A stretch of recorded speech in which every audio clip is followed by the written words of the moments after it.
Chapter 704. Chen Feifei's delicate image was completely different from before. She was wearing a dark suit and delicate makeup.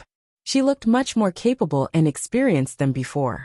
Behind her was a man and a woman, who seemed to be her assistants. When Chen Feifei walked to the upper seat and sat down, a reporter wanted to ask her questions. She waved her hand and quickly grasped the home court. She only said two things. First, she had officially taken over the Chen Corporation from Chen Yongchang. As for Chen Yongchang, because of his health, he had already gone abroad to recuperate. No one cared about Chen Yongchang's physical condition. This was because Chen Feifei then mentioned two of the Chen Corporation's future plans. The audience applauded. They all knew that the new CEO couldn't be judged by his appearance. He finished talking about the company's development direction. Immediately, a reporter asked about Chen Feifei and Zhang Haoze. "You've been engaged to President Zhang for a long time. When will the wedding be held?" The reporter's words made Chen Feifei chuckle. "My friend, don't ask this question next time. President Zhang and I have already broken off our engagement. So there won't be a wedding." "What?" The spotlights of the reporters below the stage were flashing nonstop, and a few reporters stood up to ask questions. "Sorry." Chen Feifei smiled and signaled for the reporters to be quiet. "My engagement with President Zhang was annulled a long time ago. For some reason, it hasn't been made public. Today is a good opportunity for me to make things clear to everyone. Next time, don't associate me with him again." "Miss Chen, I heard that you and President Zhang are childhood sweethearts. May I ask why you broke off the engagement?" "Sorry, it's not convenient for me to disclose." "Miss Chen, may I ask if President Zhang knows that you announced the annulment of the engagement today?" "Of course." Chen Feifei seemed to be in a difficult position. After all, he has been waiting for this day for a long time. "Miss Chen, can you explain what you mean when you said that he has been waiting for this day for a long time?" The reporters' questions came one after another. Chen Feifei avoided the important point and focused on the trivial. "Because his heart belongs to someone else." Chen Feifei suddenly exclaimed, Sorry. He was wrong. Actually, it's because we don't get along. Although we've been childhood sweethearts for so many years, we're only siblings. Please don't misunderstand and don't overthink it." After saying this, Chen Feifei left the press conference under the protection of security. However, her last two sentences were obviously a blatant lie. The reporters had caught a big scoop. Shi Mingwan didn't see the second half of the press conference. She only saw Zhang Haoze return when Chen Feifei said, "I'm sorry, President Zhang and I have already broken off our engagement." She heard it. Zhang Haoze naturally heard it too. Shi Mingwan put down her phone and looked at Zhang Haoze. Suddenly, she felt a little unreal. Did they really break off the engagement? So simple? Was it that easy? What she had imagined and thought was very difficult was solved so easily. She blinked her eyes and stared blankly at Zhang Haoze approaching the bed. He sat down in front of her, looked at her dazed expression, and reached out to caress her cheek. "Do you believe me now?" Shi Mingwan bit her lip. She didn't know what she could say. "How did you do it? Doesn't Chen Feifei love him very much?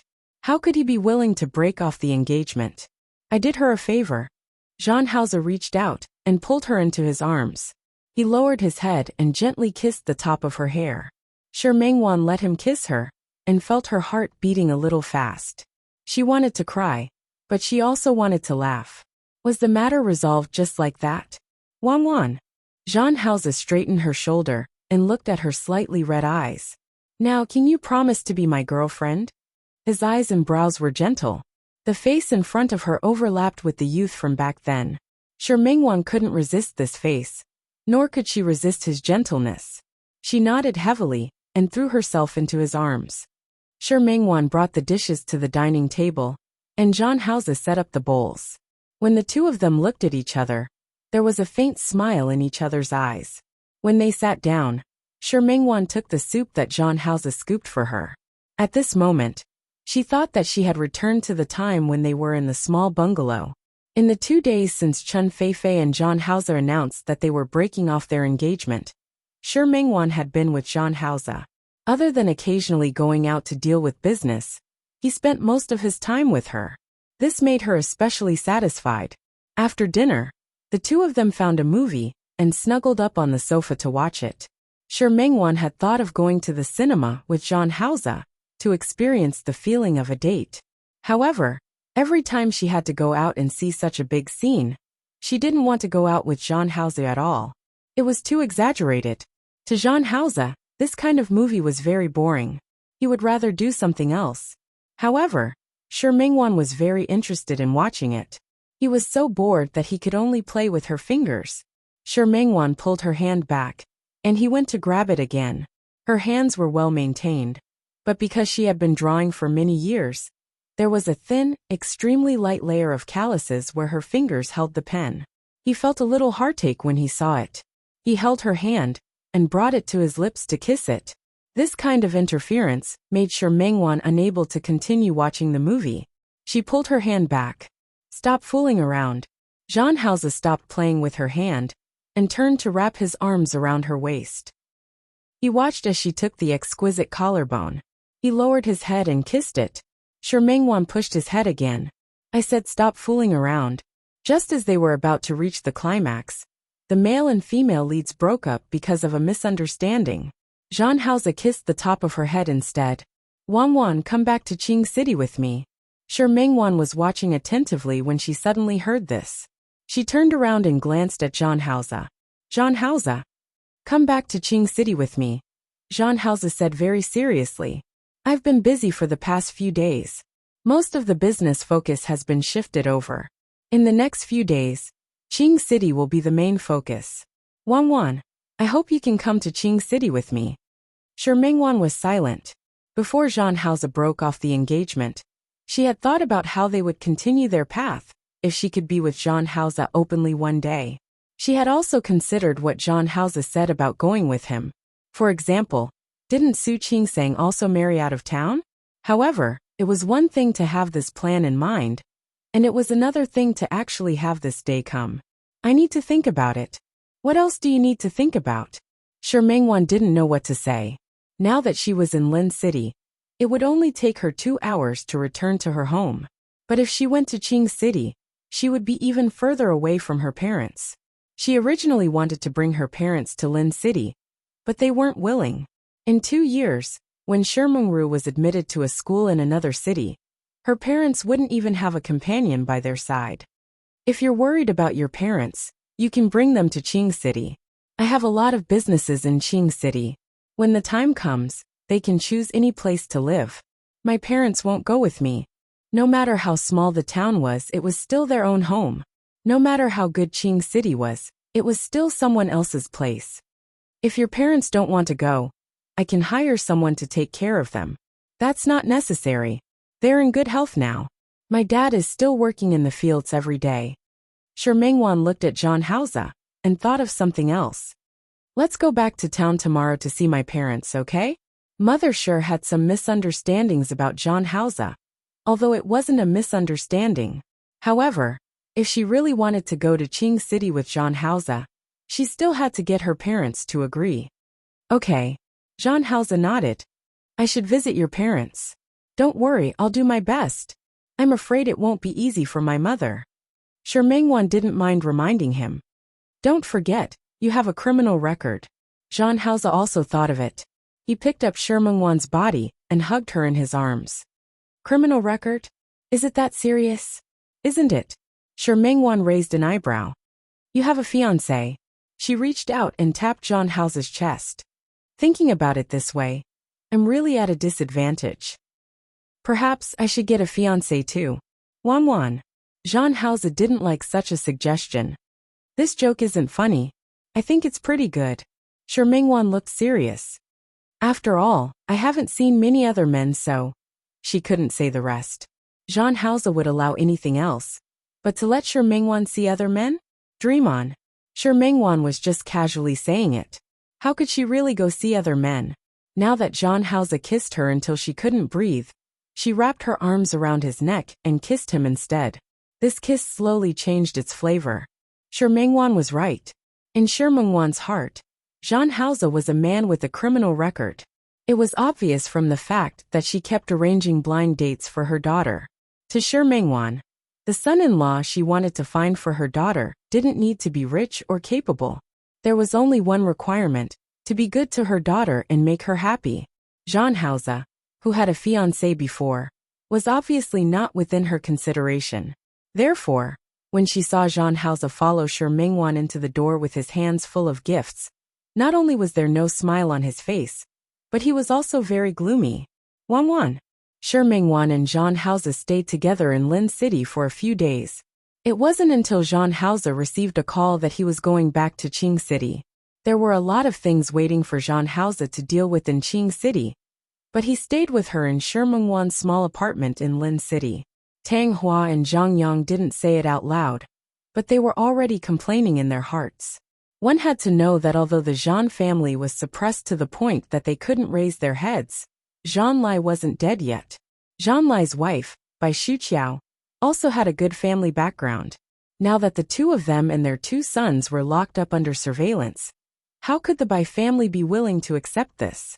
They had come to their door a few times, although they were all blocked.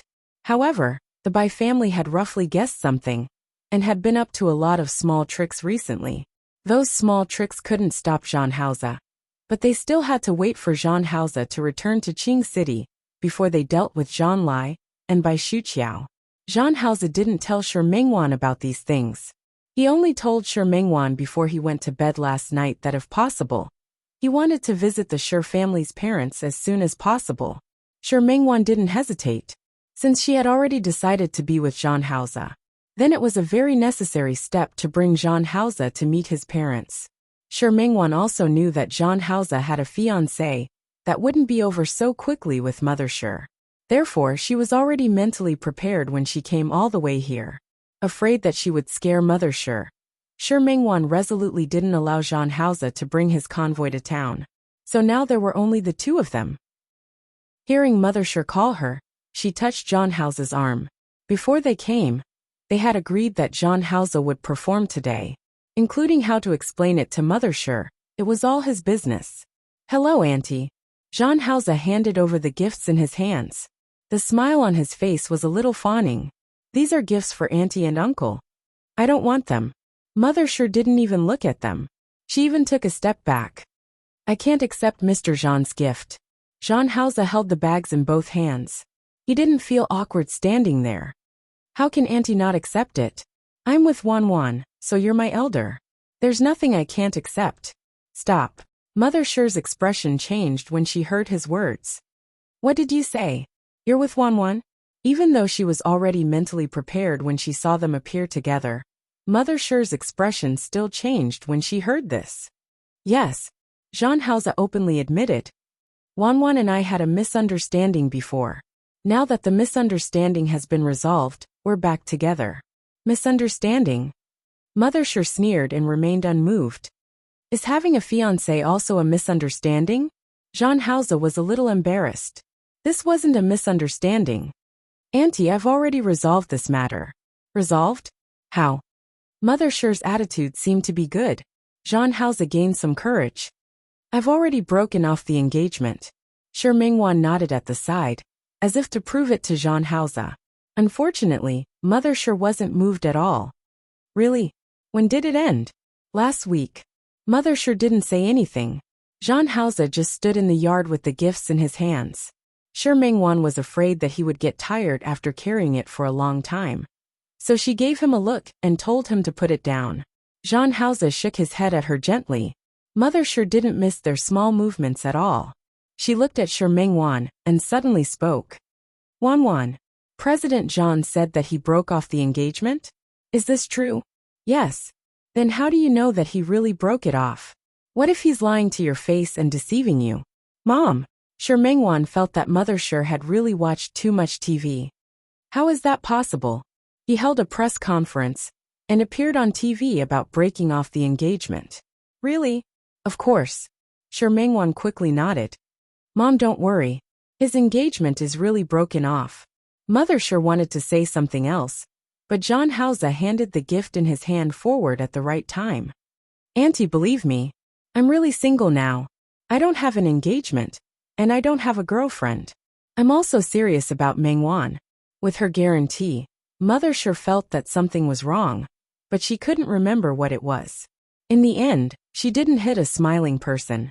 She waved her hand and called John Hauser into the house. The few of them had been standing in the yard talking just now. Fortunately, it was busy farming now, so there weren't many people. Otherwise, people might gossip if they saw them. Shi Mengwan blinked at John Hauser. This meant that she had passed. John Hauser smiled, and the two of them entered the door. Mother sure looked at the time. Your dad has gone to the fields, and will be back soon for dinner. You guys sit for a while. I'll go buy some vegetables. Mom, I'll go with you. No need.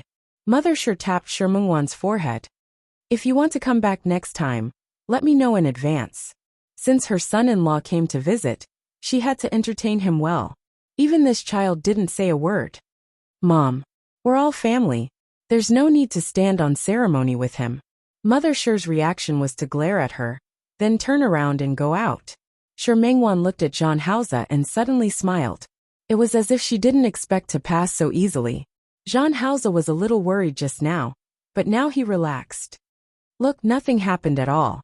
On the way here, Shi Mengwan had been very worried. Along the way, she thought about what he would do if Mother Shi made things difficult for him. I'm fine because my mother loves me. Shi Mengwan's face was full of pride. Do you think it's because of you? My mother loves me, so she won't make things difficult for you. Yes. It was rare that John Hauser didn't argue with Shi Mengwan. Your mother loves you. She also loves her son-in-law. Go away. Shi Mengwan hit him. Whose son-in-law are you? Don't randomly call me relatives. If I'm not your son-in-law, why did you bring me here?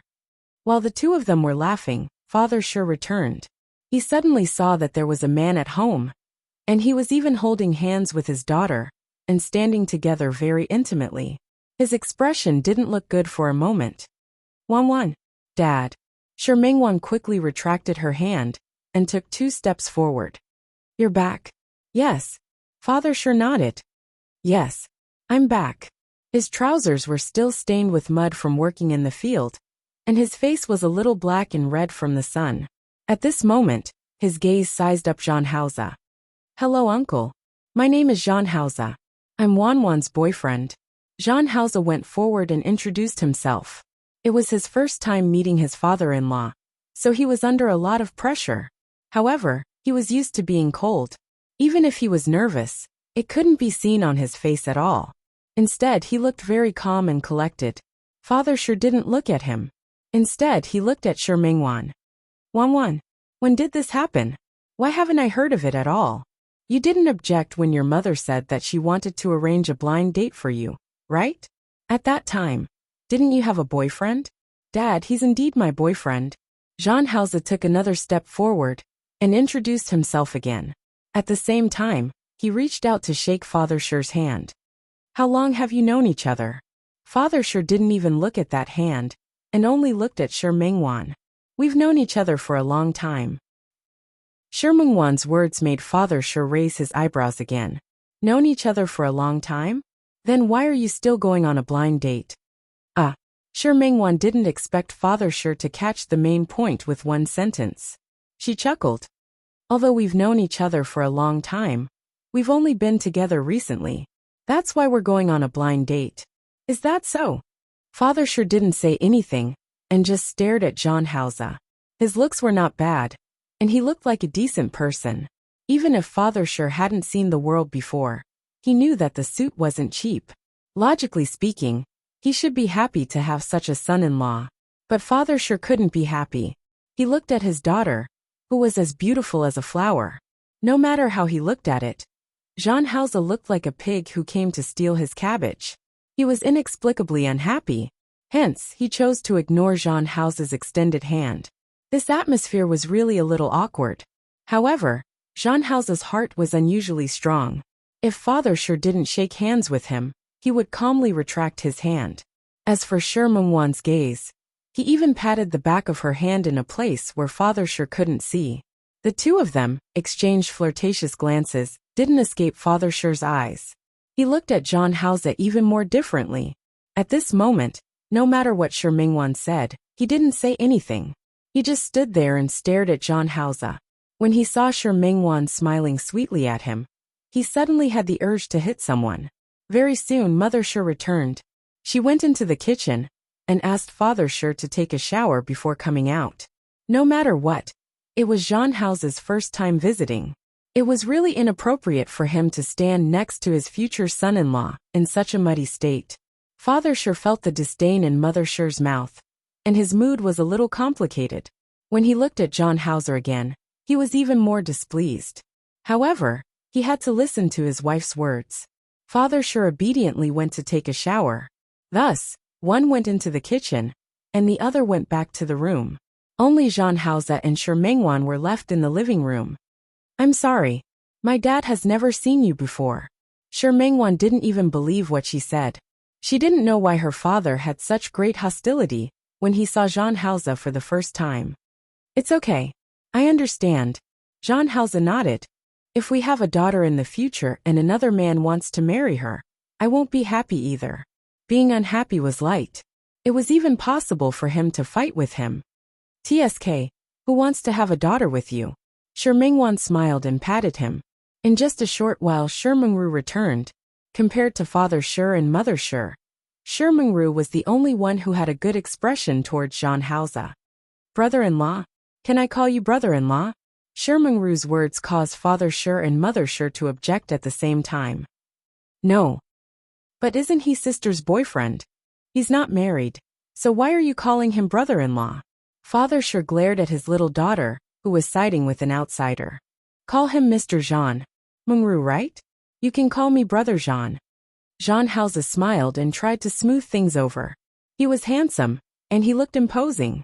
Shi Mingru was 13 years old, the age of naughtiness. Okay, Brother Jean.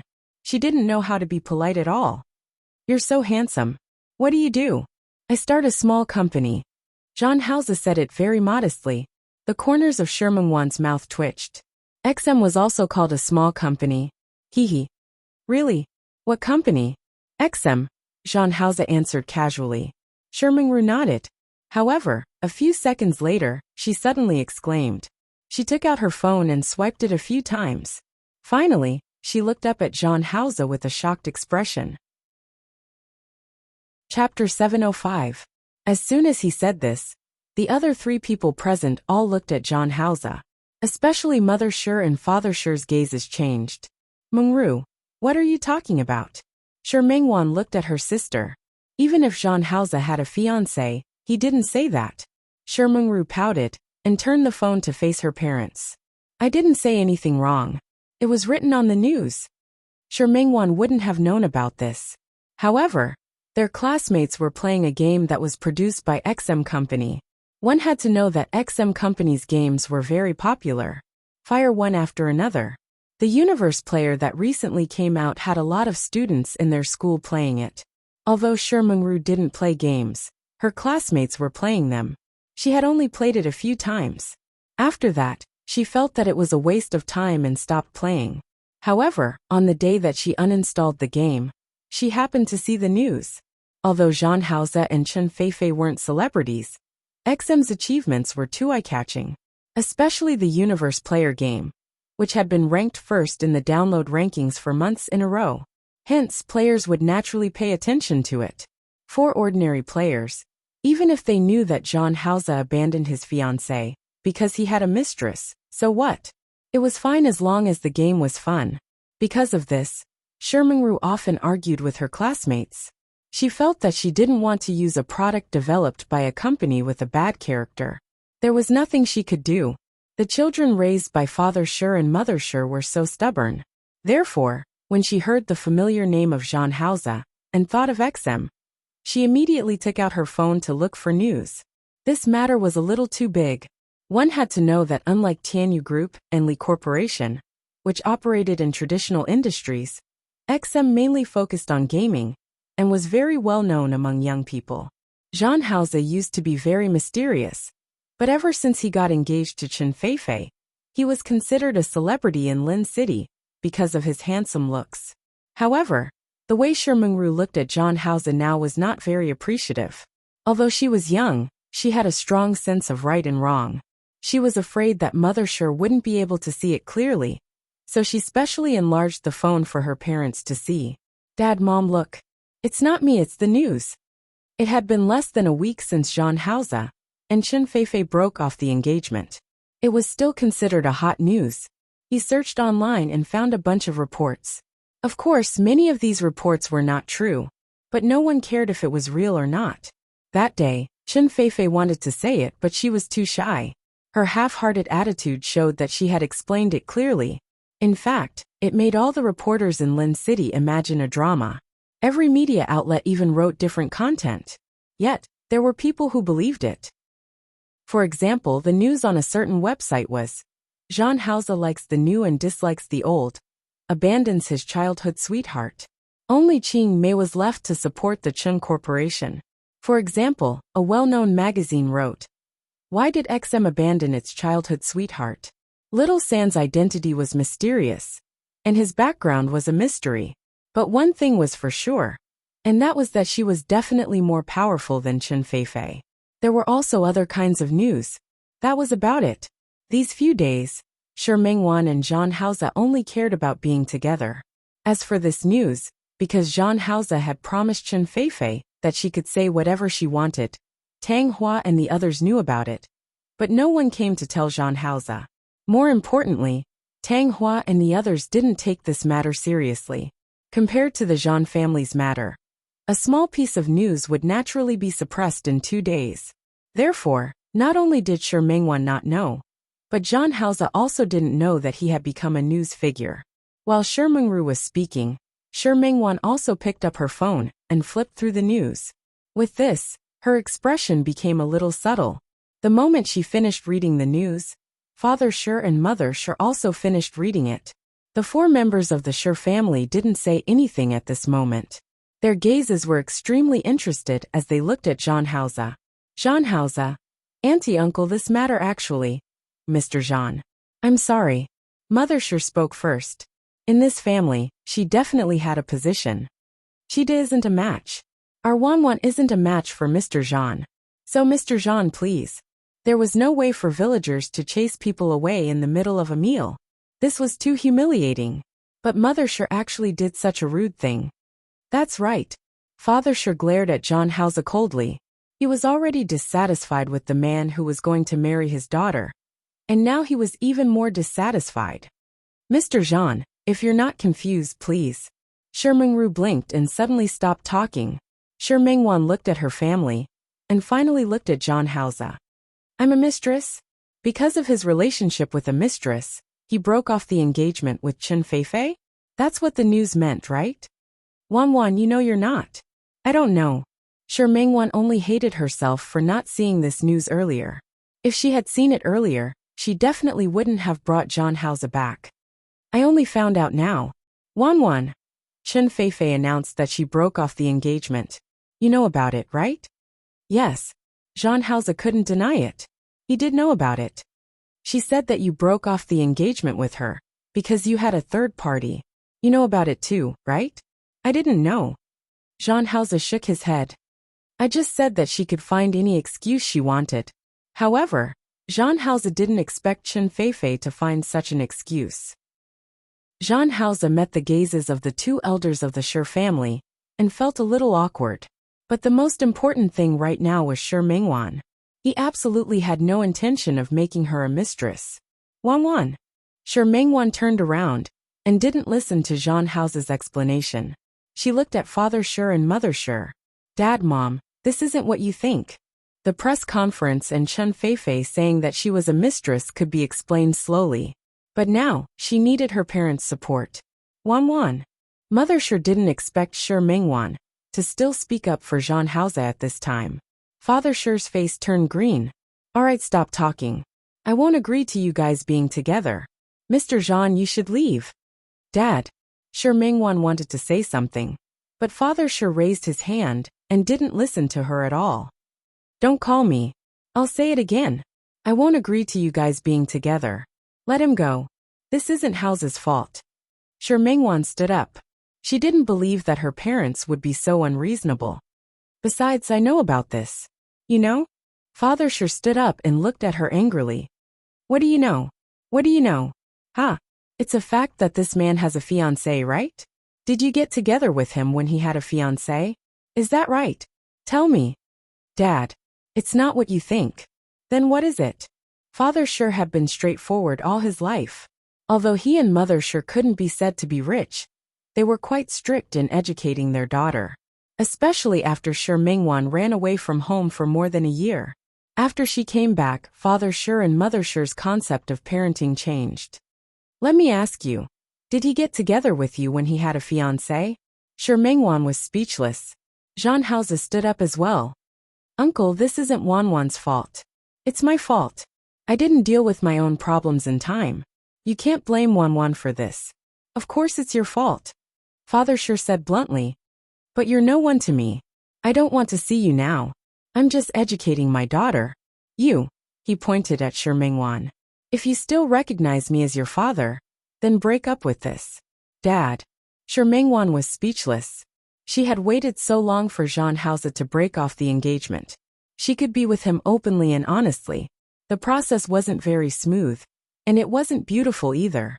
But wasn't it fine as long as the result was good? Uncle, don't call me that. I can't afford it. Father Shi's temper flared up. He pointed in the direction of the door. Leave. Don't force me to make a move. Zhang Haozi stood there with an extremely awkward expression on his face.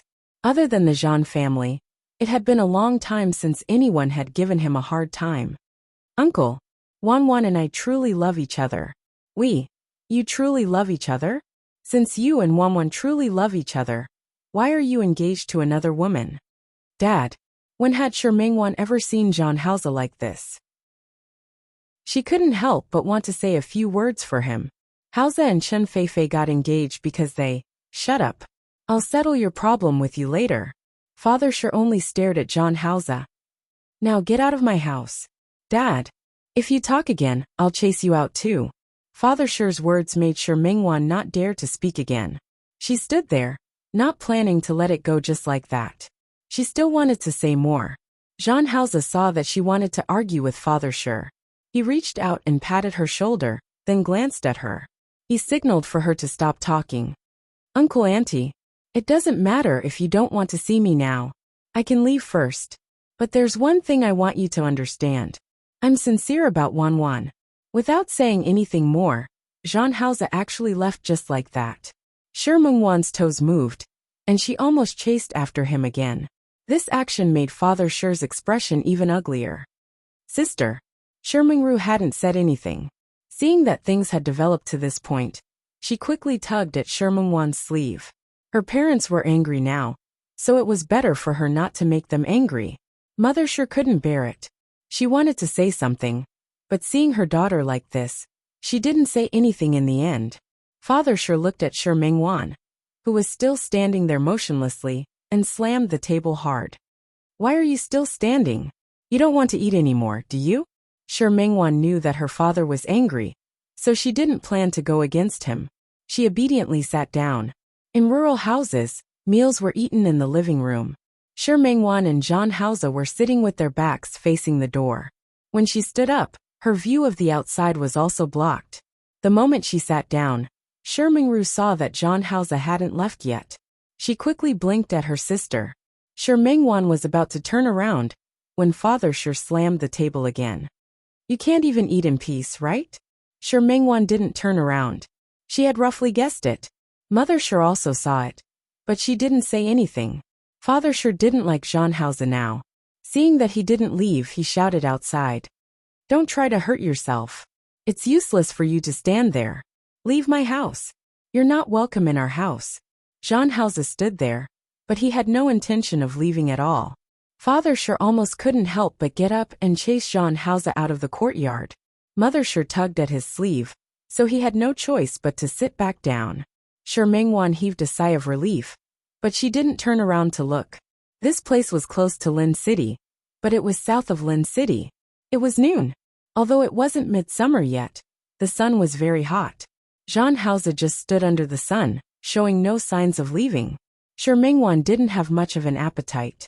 She casually ate 2 mouthfuls of rice, but in the end, she still turned around to look at Zhang Haozi. As if sensing her gaze, Jean Hausa also looked at her and even smiled at her. Father Sher slammed the table again. Sher Mengwan could only look away and lower her head to focus on eating. The child's father. Although it was noon, there weren't many people passing by. But in the countryside, it wasn't popular to close the door during the day when there were people at home. Jean Hausa just stood in their courtyard like a thorn. If someone saw him, you don't want to eat in peace either, do you? It was rare for Father Sher to speak to his wife in a bad tone. Thus no one in the family spoke. After eating, Sher Mengru took the initiative to stand up and clean up the dishes. She winked at Sher Mengwan and quickly ran into the kitchen. Dad, Mom. Sher Mengwan didn't turn around to look outside. She only looked at her parents. Jean Hausa isn't what you think. Me and him aren't what you think either. Father Sher didn't want to hear it. He wanted to chase Jean Hausa out now. Out of sight, out of mind. He stood up and was about to walk out when Sher Mengwan called out. Dad. Jean Hausa is dear brother. Father Sher's footsteps stopped there, and Mother Sher suddenly turned around to look at Sher Mengwan. Dad, Mom. Jean Hausa is that dear brother from back then. Father Sher and Mother Sher both knew about dear brother. Back then, when Sher Mengwan found him, she had nightmares for a long time at night. In her dreams, she kept calling him dear brother, dear brother. For a period of time, Father Sher thought that she had a mental problem and wanted to take her to see a psychiatrist. However, they didn't know when Sher Mengwan stopped dreaming and stopped shouting at night. They thought that this matter was over. Father Sher even thought that the so-called dear brother was a character that Sher Mengwan had imagined herself. Otherwise, how could there be no news at all? However, Mother Sher didn't think that this matter was fake. When she heard her daughter mention this name back then, she knew that her daughter hadn't forgotten Jean Hausa. Jean Hausa is dear brother. Sher Mengwan added. She had never told her parents about what happened that year. She only briefly mentioned that she was saved by a dear brother and lived together for a year. However, there were many details and many interactions between the two of them that were the most precious and precious memories to her. She didn't want to tell anyone, not even her parents. If there's a first come, first served rule in a relationship, I'm not the third party. Sher Mengwan recounted what happened back then in a very low voice. After she finished speaking, she talked about the nightmare that completely separated her from her dear brother. Dear brother offended some people back then, so we met some bad people. When you found me, dear brother was gone. Actually, he was saved by Chen Feifei, the young lady of the Chen family, his former fiancée. Jean Hausa didn't tell Sher Mengwan about this part. She deduced it. The Chen family saved dear brother's life. He was a person who knew how to repay kindness. Especially Chen Feifei, who was in poor health and had heart disease. So when their family wanted the two of them to be together, dear brother agreed. But then we met again. Of course, Sher Mengwan wouldn't say that she never gave up, and that she was the one who took the initiative to find Jean Hausa. Because dear brother owed the Chen family a favor, he agreed to let the woman propose to break off the engagement. I can probably understand why Chen Feifei thinks that way. After all, she needs a good reputation. These were also Sher Mengwan's speculations, but these were already close to the truth. Chen Feifei is a woman. She insists on saying this now. Don't tell me you want dear brother to confront her and refute her? She believed that even if Jean Hausa knew, he wouldn't do it. Firstly, the Chen family had done him a favor. Secondly, Jean Hausa looked cold, but he was definitely not stingy towards people who had no conflict of interest with him. At this point, Sher Mengwan looked up at her parents. That's how it is. It's up to you whether you believe it or not. I've never been a third party, and I believe that no one will mention this matter again after a while. People were forgetful. They weren't celebrities. More importantly, she was about to go to Qing City with Jean Hausa. Under such circumstances, how could she care about those rumors? Father Sher and Mother Sher were silent.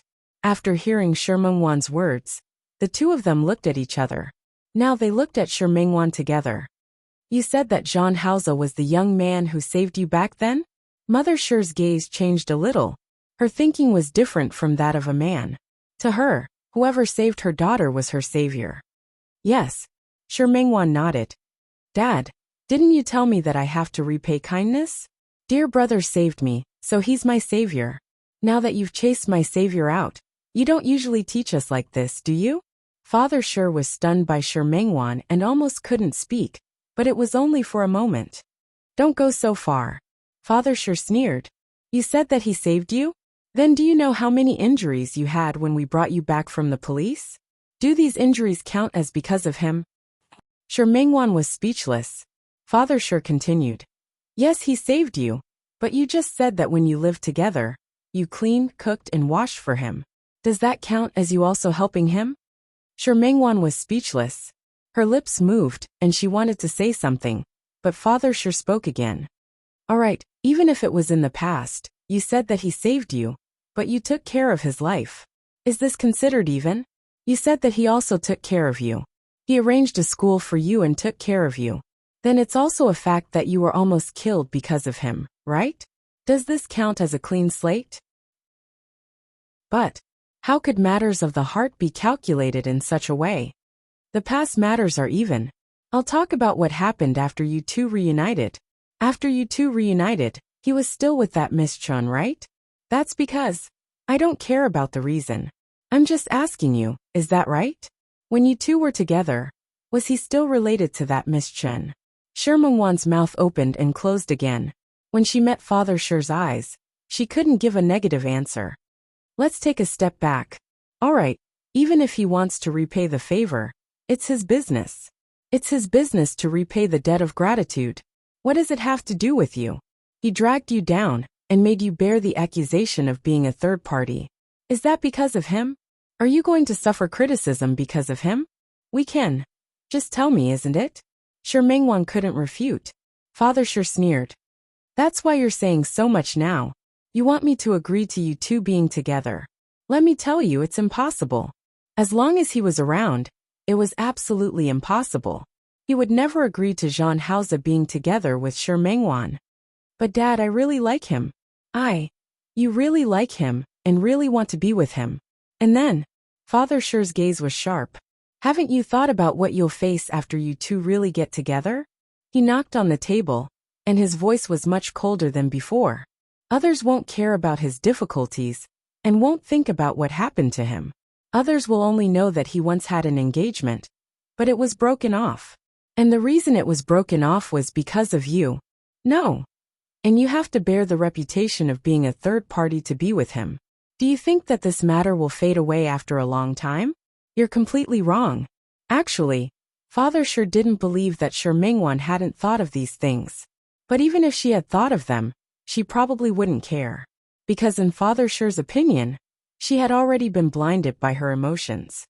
Let me tell you, if you really want to be with him, these things won't pass. Do you know? Shi Mengwan sat there without moving. Of course she knew, but she really didn't care that much. After waiting for more than 10 years, she had been angry and desperate. Compared to that time, the disappointment now was much lighter. She could finally be with her dear brother. She was more grateful. Moreover, she didn't think that this matter couldn't be changed. In short, I won't agree. As he spoke, Father Shi stood up and walked outside. He glared at Zhang Haoze, who was still standing in the courtyard. Mr. Zhang, our house is small and can't accommodate a great Buddha like you. Mr. Zhang, please move. Uncle. I said don't call me uncle. I can't afford it. Please. As he spoke, he directly pushed Zhang Haoze.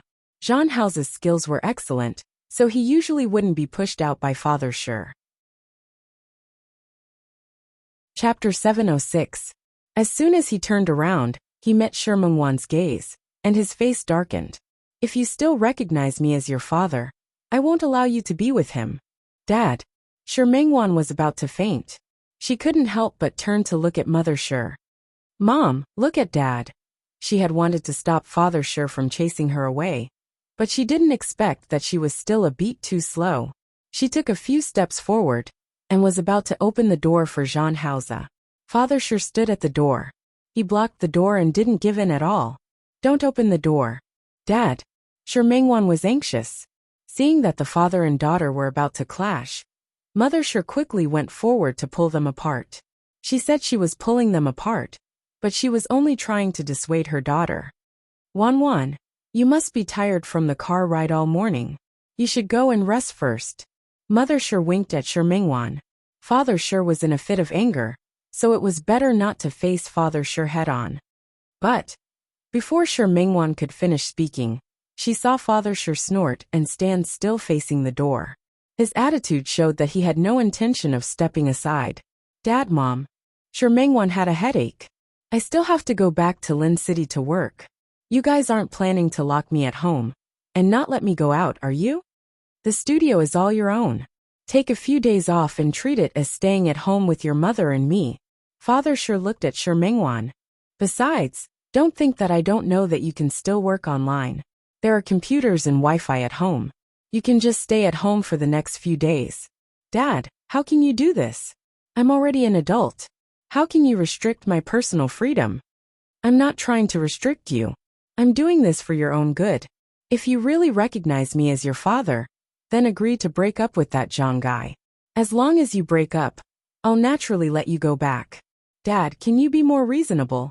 Shi Mingwan didn't expect that after saying so much, she couldn't move Father Shi at all. She really didn't know what to do. I'm unreasonable? Let me tell you, I'm doing this for your own good. That Chen woman's family background is better than ours, right? That Zhang guy doesn't even like her. Do you think he can be loyal to you for the rest of his life? I believe him.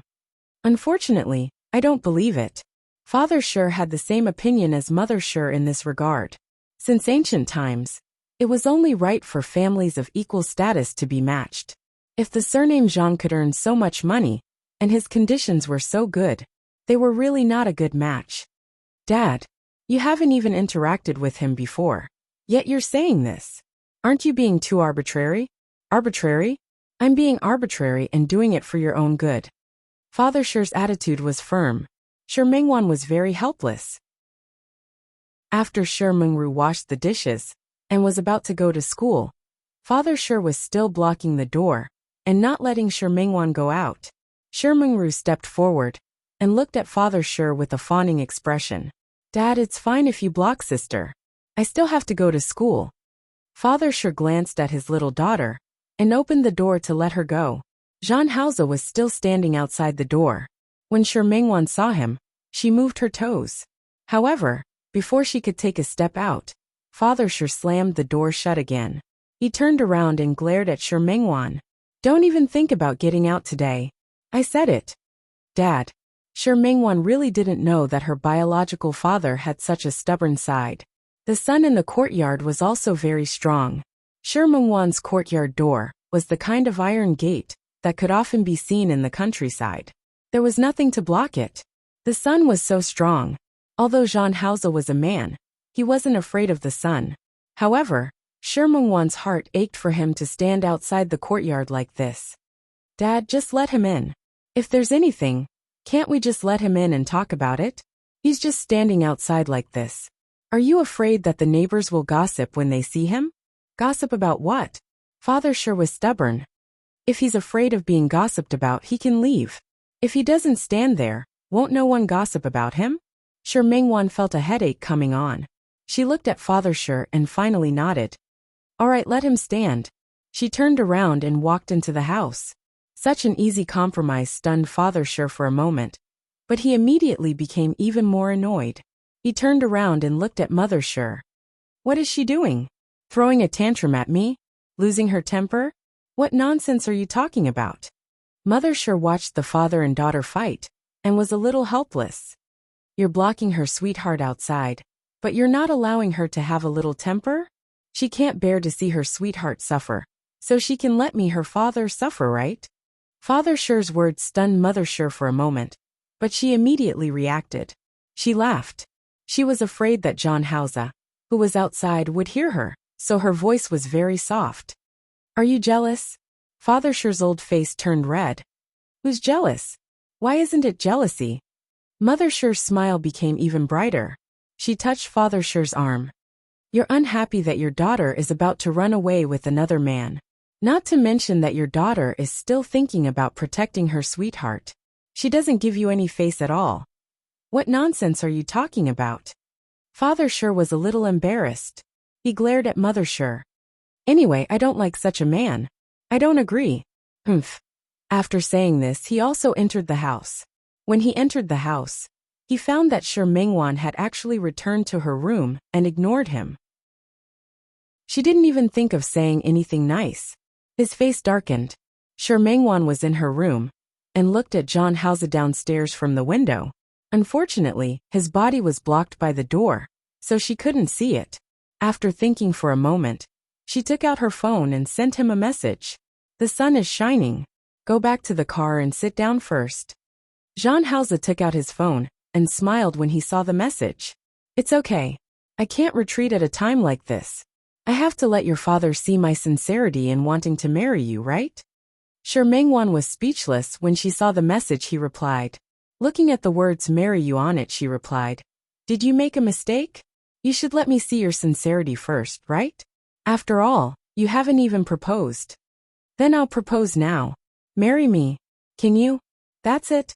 I don't want to agree. Then what do I have to do to agree? What do you think? Anyway, I don't want to marry you like this. You should rest for a while. When you wake up, maybe your father will let me in. Dream on. Shi Mingwan didn't doubt her father's determination at all. You're standing there looking at your wife. My father might agree to let you in. Then why don't we make a bet? Let's see if your father will let me in when you wake up from your nap. Let's bet. Shi Mingwan didn't believe him. When he replied to the message, the corners of his mouth curled up, and there was a faint smile in his eyes. If you lose, what will you do? If I lose, I'll listen to everything you say. Okay. In Shi Mingwan's opinion, Jean Hauser would definitely lose. If I win, you'll marry me. Shi Mingwan looked at Jean Hauser's message and was a little speechless. How could she lose? She wouldn't lose. Okay. I'm going to take a nap now. If you can really get my father to let you in, I'll marry you. It's a deal. It's a deal. After replying to the message, Shi Mingwan really went to sleep. At first, she couldn't fall asleep. Hearing that there was no sound outside, she thought that Jean Hauser must still be standing outside. For some reason, she felt good. Just as she was sleeping soundly, Mother Shi's voice woke her up. Get up. For a moment, Shi Mingwan didn't understand where she was. She sat up and looked at Mother Shi. Mom. Yes. When you wake up, go downstairs and talk about your marriage with Jean Hauser. Shi Mingwan blinked. Mom, what are you talking about? Since you're awake, go downstairs. Jean Hauser is downstairs. Come down first. Let's see what you plan to do about your marriage. Was there something wrong with her ears? What was Mother Shi talking about? My marriage with Jean Hauser? Could there be someone else? Mother Shi tapped her forehead. All right, hurry up. I'll ask your second and third uncles to come over for dinner tonight. It can be considered as letting Jean Hauser meet his relatives. What kind of godly operation was this? Shi Mingwan couldn't understand it now. After Mother Shi went out, she quickly got up and used the shortest time to take care of herself. She changed her clothes and hurried downstairs. When she went downstairs, she realized that the atmosphere downstairs was a little strange. Other than Father Shi, Mother Shi, and Jean Hauser, there was actually Grandma Shi? She was very surprised. How did Jean Hauser enter the door? But before that, she had to greet Grandma Shi. Grandma? Although she wasn't close to Grandma Shi, she still had to be polite. Wan, you're back? It's so hot today. Why don't you sleep a little longer? Grandma Shi seemed to be in a particularly good mood today. She saw that Shi Mingwan didn't give her the same attitude as before. This sudden enthusiasm made Shi Mingwan feel flattered for a moment. She stood there without moving. Grandma Shi had already come forward and pulled Shi Mingwan's hand. Wan, look at you. Why didn't you tell Grandma that you found a boyfriend? You should have brought him back a long time ago. Shi Mingwan's hand was held by Grandma Shi. She blinked and looked at Jean Hauser. My grandma let you in? Your dad let me in. Impossible. It's already a light punishment for my dad not to hit you. How could he let you in? Your dad is right there. Do you want to ask him? Just like that, their gazes met in the air. In a few moments, they had already understood the meaning in each other's eyes. Shi Mingwan bit her lip and didn't wait for her to look at Father Shi. Grandma Shi had already pulled her hand and sat down at the side. You're here at the right time. I was just talking about how to deal with the banquet. Sure Mingwan realized that she couldn't keep up with her grandmother's train of thought. Why did she suddenly jump to the banquet? Sure enough, she hadn't said anything yet. Father Sher's face darkened first. Mom, who said we're going to have a banquet? Don't add to the mess. I haven't agreed to Wanwan's marriage yet. What did you say? Grandma Sher's expression changed instantly. She glared at Father Sher with a dissatisfied expression. What nonsense are you talking about? You don't even agree to such a good son-in-law. Tell me, what kind of son-in-law do you want? Huh. Don't tell me you still want your daughter to marry a president? Mom. Father Sher's face turned green. It's not like that. I know. He was engaged before. So what if he was engaged? Not to mention engaged. Even if he was married, wouldn't he be allowed to remarry after a divorce? Mom. Father Sher had been Grandma Sher's son for many years. How could he not know that his mother was especially good at causing trouble? He told me about Hausa on the way just now. How big of a deal is it? Isn't it just an engagement? Since it's over, it means that they're not fated. Now that he's going to be with Wanwan, it means that he and Wanwan are fated. Don't you think so? Father Sher had a headache. Look, even Hausa was called. His face was full of anger, but the other party was his mother. There were still outsiders around, so he didn't necessarily want to quarrel with Grandma Sher in front of outsiders. On the other hand, it was rare for Mother Sher to stand on the same side as her mother-in-law after so many years. Yes, it still depends on fate. Look, even your wife said that. That means that our Wanwan and Hausa are fated. Hausa, don't you think so? Jean Hausa nodded in agreement. Yes, I have a deep fate with Wanwan. That's right. Grandma Sher looked at John Hausa with satisfaction. Oh right, what's Hausa's zodiac sign? I'm a dragon. Look. Grandma Sher's eyes lit up as she looked at Father Sher. Hausa is a dragon. Our Wanwan is a horse. The year of the dragon and the year of the horse are a perfect match. Uft. If Sher Mingwan were to drink water now, she would definitely spit it out. She looked at Grandma Sher and realized for the first time that her grandmother was also a talent. Mom, what era is this? You still believe in this? Father Sher was even more displeased with John Hausa now. However, he couldn't flare up. Why don't you believe it? Look at Master Zhao at the east end of the village. He's a dragon, and he's married to a tiger. They fight every day. What did that fortune teller Zhang Banxian say? He said that it's best for a dragon to marry a horse. A perfect match. They're a match made in heaven. Sher Mingwan had a hard time holding back her laughter. She couldn't help but look at John Hausa, and found that he was listening to Grandma Sher's nonsense seriously. She couldn't help but rub her forehead. This was really. Hausa, don't you think so? Yes. John Hausa wasn't impatient at all. Instead, he agreed. I've asked a few friends who have studied metaphysics before. They also said that Wanwan and I are a good match. Sher Mingwan had already lowered her head and didn't want to look at John Hausa. How come she didn't know that John Hausa would actually talk nonsense with a straight face?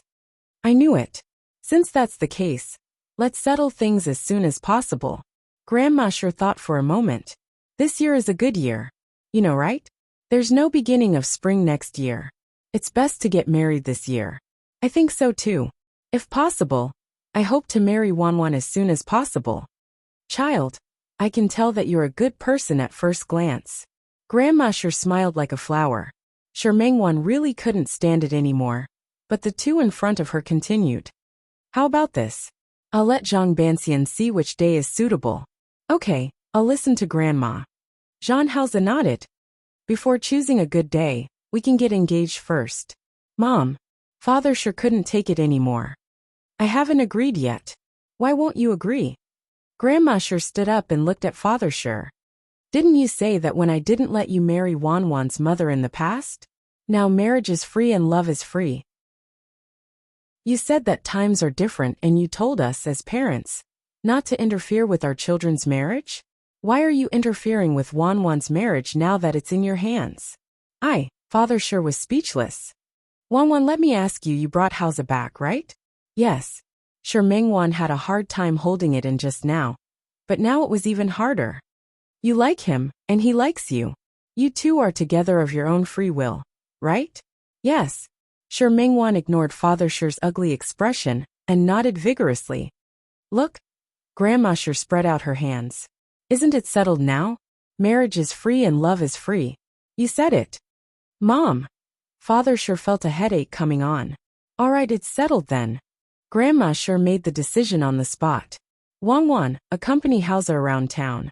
I'll discuss with your father and see what to do about your marriage. Also, I'll make the decision tonight.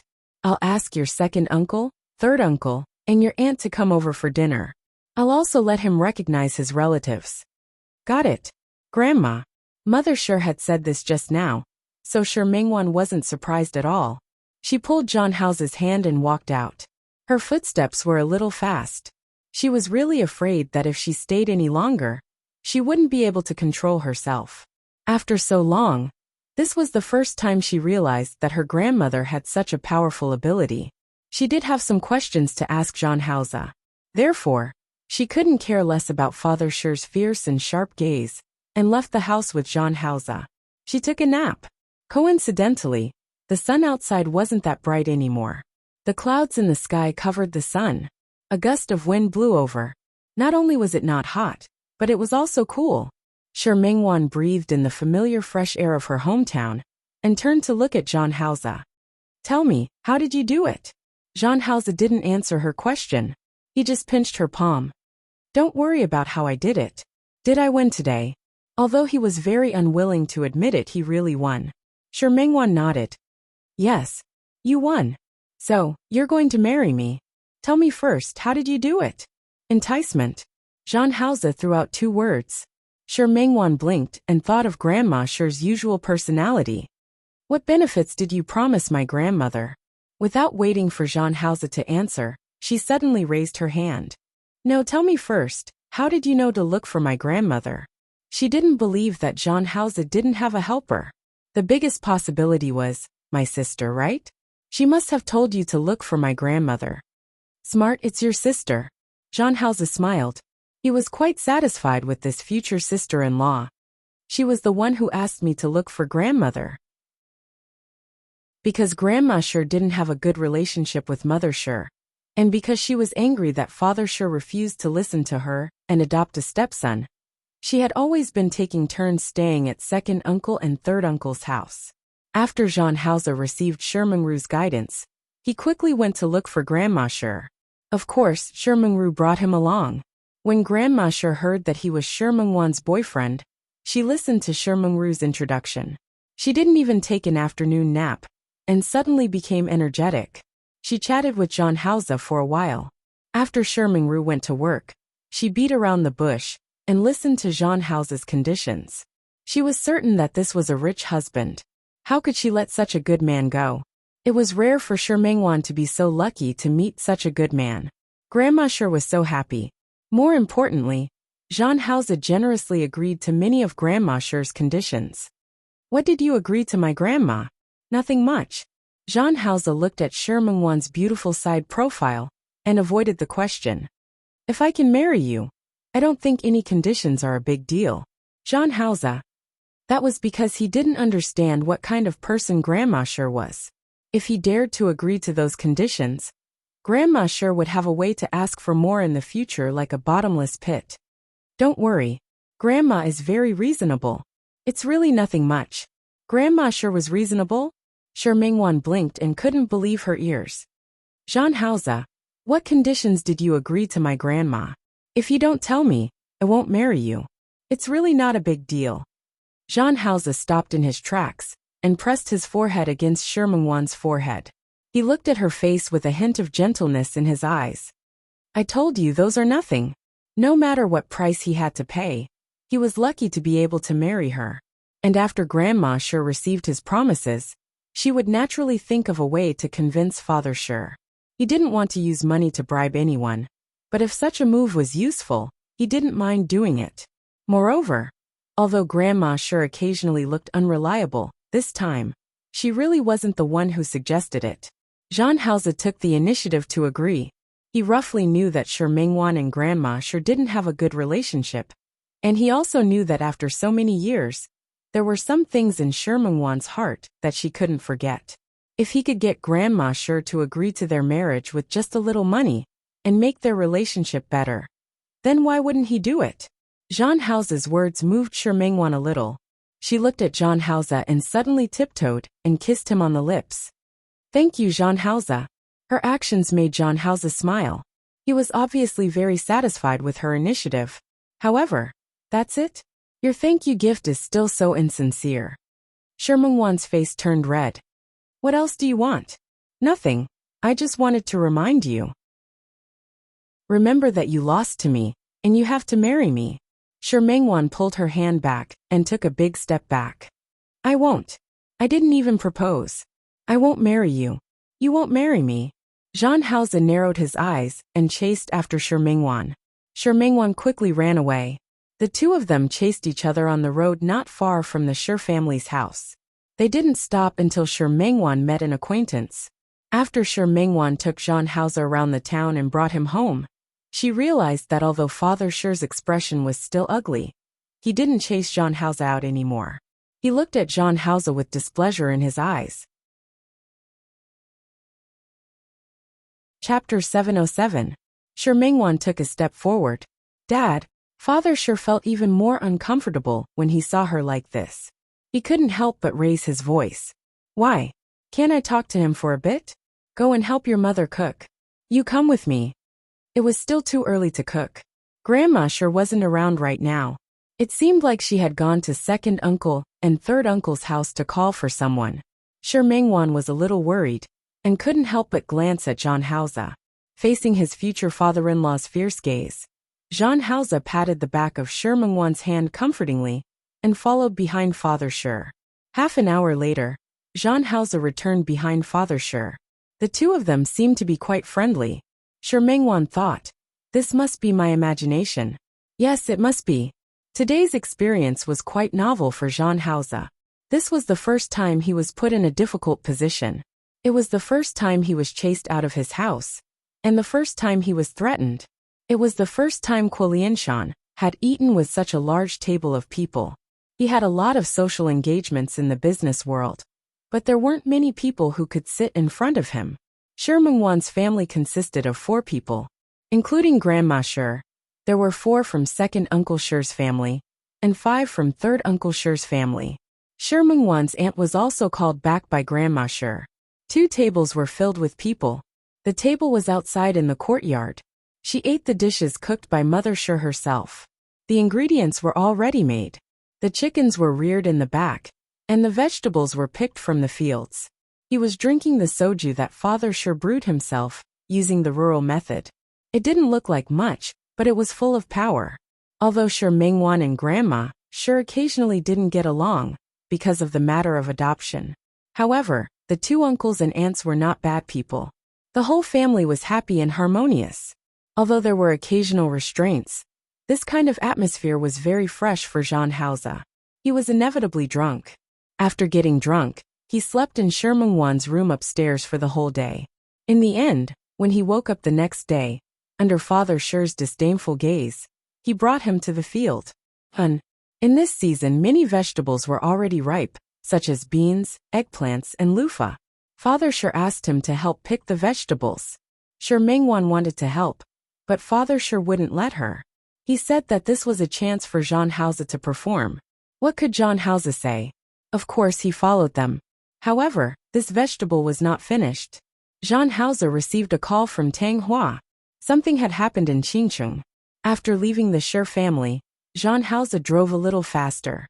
He couldn't get on the highway here, so he had to go to the county. Before Zhang Hao drove the car out of the town, Tang Hua had already brought the motorcade to wait for them at the entrance of the town. Tang Hua brought people here, so Zhang Hao naturally didn't need to drive himself. He got into the car with Shi Mingwan. Before getting into the car, Shi Mingwan saw Tang Hua say something to Zhang Hao, but the voice was too soft, so she didn't hear it clearly. When he got into the car, Shi Mingwan saw the anxiety in his eyes. He was a little worried. Did something happen to the company? Is it urgent? Fortunately, I can solve it. Zhang Hao's expression was very calm. Speaking of which, it was really not a big deal. It was just that Zhang Li ran away with a broken arm. Shi Mengwan looked at his expression and didn't ask anymore. She had discovered very early on that no matter how she asked, he wouldn't say anything that Zhang Haozi didn't want her to know. The car got on the highway very smoothly and quickly. Shi Mengwan looked at his side profile and thought of something else. "All right, what did my dad say to you yesterday?" "Nothing." Zhang Haozi thought of Father Shi's threat to him. He said, "Don't think that you have money. Our family doesn't want your money, and we don't care. My daughter can earn money. Let me tell you, if you don't treat Wanwan well, I won't let you off even if I have to risk my life." "Really? Why didn't she believe it? You have a good father." As he spoke, he held her hand and placed it in his palm. "Not only that, I also have a good mother." In Shi Mengwan's heart, her parents were the best in the world. Your parents are very good." Zhang Haozi's voice seemed to be emotional. He pulled Shi Mengwan into his arms and pressed his chin against the top of her head. "Actually, I also have a good mother. Originally, he also had a good father. But..." Shi Mengwan wanted to look up at him, but he pressed the back of her head. "Unfortunately, my mother didn't live long enough to see me grow up." "Your mother, she had heard before that his mother was no longer around, but she didn't know why. When I was 7 years old, she had an accident." He didn't finish his sentence, but Shi Mengwan could feel Zhang Haozi's stiff body. She subconsciously wrapped her arms around him. She looked up at him. "I'm sorry. It's okay. It's all in the past." Zhang Haozi's expression was calm, but only he knew that all of that wasn't in the past. His arms around Shi Mengwan were a little tight. Shi Mengwan's hands wrapped around his waist, silently comforting him.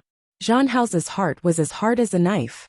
He didn't need Shi Mengwan's comfort at all, but her actions still made him feel extremely comfortable. He reached out and patted her back gently, feeling the fragrance on her body. The trace of ruthlessness and murderous hatred in his heart was slightly suppressed. Shi Mengwan was patted by him, and actually felt a little sleepy. Before she knew it, she fell asleep. But Zhang Haozi couldn't fall asleep. His mind was thinking about Zhanli. Zhanli had lost an arm, so he couldn't run far. Moreover, the entire Zhan family was under his surveillance. In this situation, the person who could help Zhanli get out must be someone who was very familiar with the Zhan family. He suddenly pressed a button in the car. The glass in the middle lowered. Tang Hua turned around and looked at Zhang Haozi, asking him what was the matter with his eyes. Zhang Haozi looked at Shi Mengwan, who was sleeping soundly in his arms. He took out his phone and typed a line of words before handing it to Tang Hua. "Let the people watching the sanatorium take a look. Is the old man still there?" Tang Hua was stunned for a moment. He obviously didn't expect Zhang Haozi to ask this. However, he nodded slightly and quickly understood what Zhang Haozi meant. After Zhang Haozi asked the question he was concerned about, he didn't ask anymore. When Shi Mengwan woke up, Zhang Haozi just happened to get the news he wanted to know. The old man was missing. In a place like the sanatorium, his people were guarding it layer by layer, but the old man still didn't see him? Zhang Haozi definitely wouldn't believe that there wasn't a mole in this matter. Shi Mengwan looked at the moving car and sat up to look at the time. "Are we not there yet?" "We're here. We're going to the airport now." Zhang Haozi looked at Shi Mengwan and placed her hand in his palm. "Wanwan, come back to Qing City with me, okay?" Shi Mengwan had originally planned to follow him back, but she said, "Isn't it too rushed? I still have a lot of things to do in my studio. You can use the internet to handle some of the work. As for the studio, I'll hire someone to take care of it for you. I've already found a place in Qing City. It'll all follow your current model and open a new song-seeking studio. How about that?" Shi Mengwan didn't expect him to move so quickly. "You've already done it?" "Yes." Zhang Haozi nodded.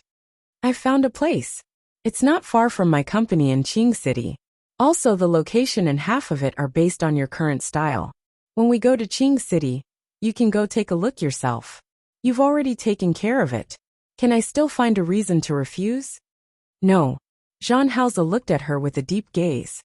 "Just treat it as me being selfish. I want you to accompany me." "Okay." Shi Mengwan nodded.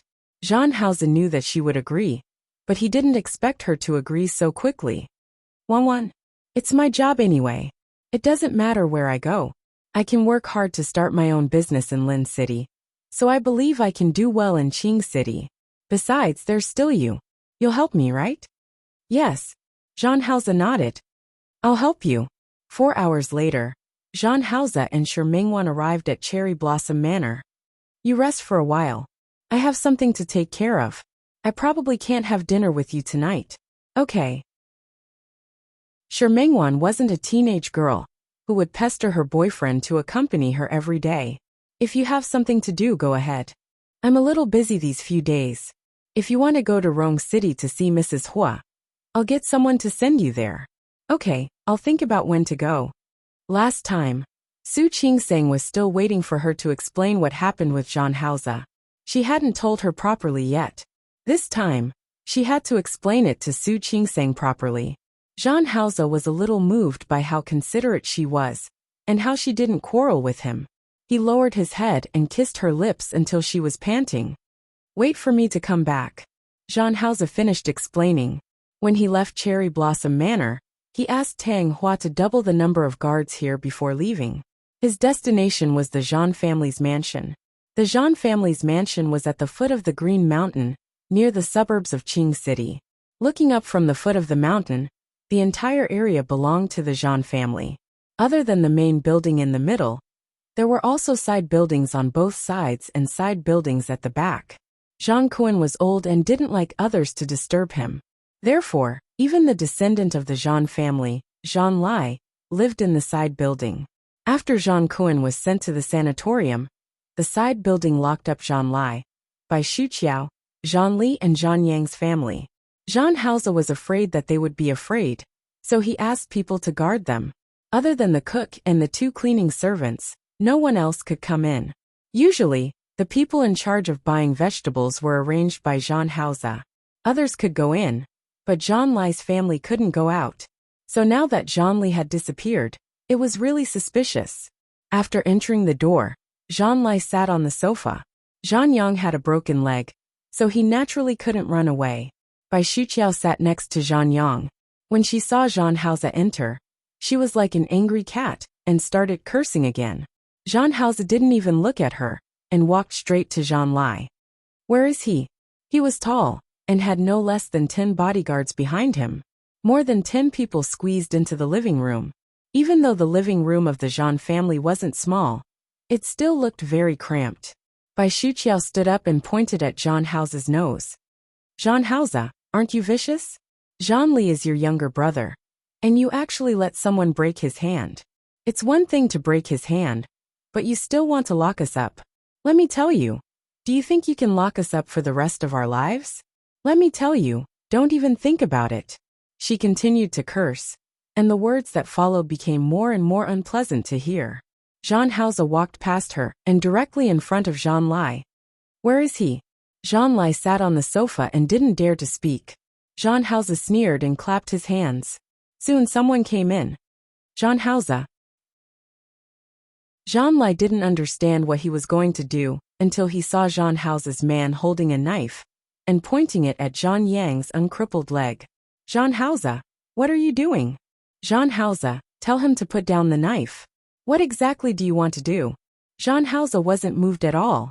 He waved his hand, and the knife in the man's hand was about to stab into Zhan Yang's leg. Zhan Lai stood up. Zhang Haoze, are you crazy? Where is he? Zhang Haoze's hand stopped for a moment, and he stared at Zhan Lai's face. Who are you talking about? Who knows what you're talking about?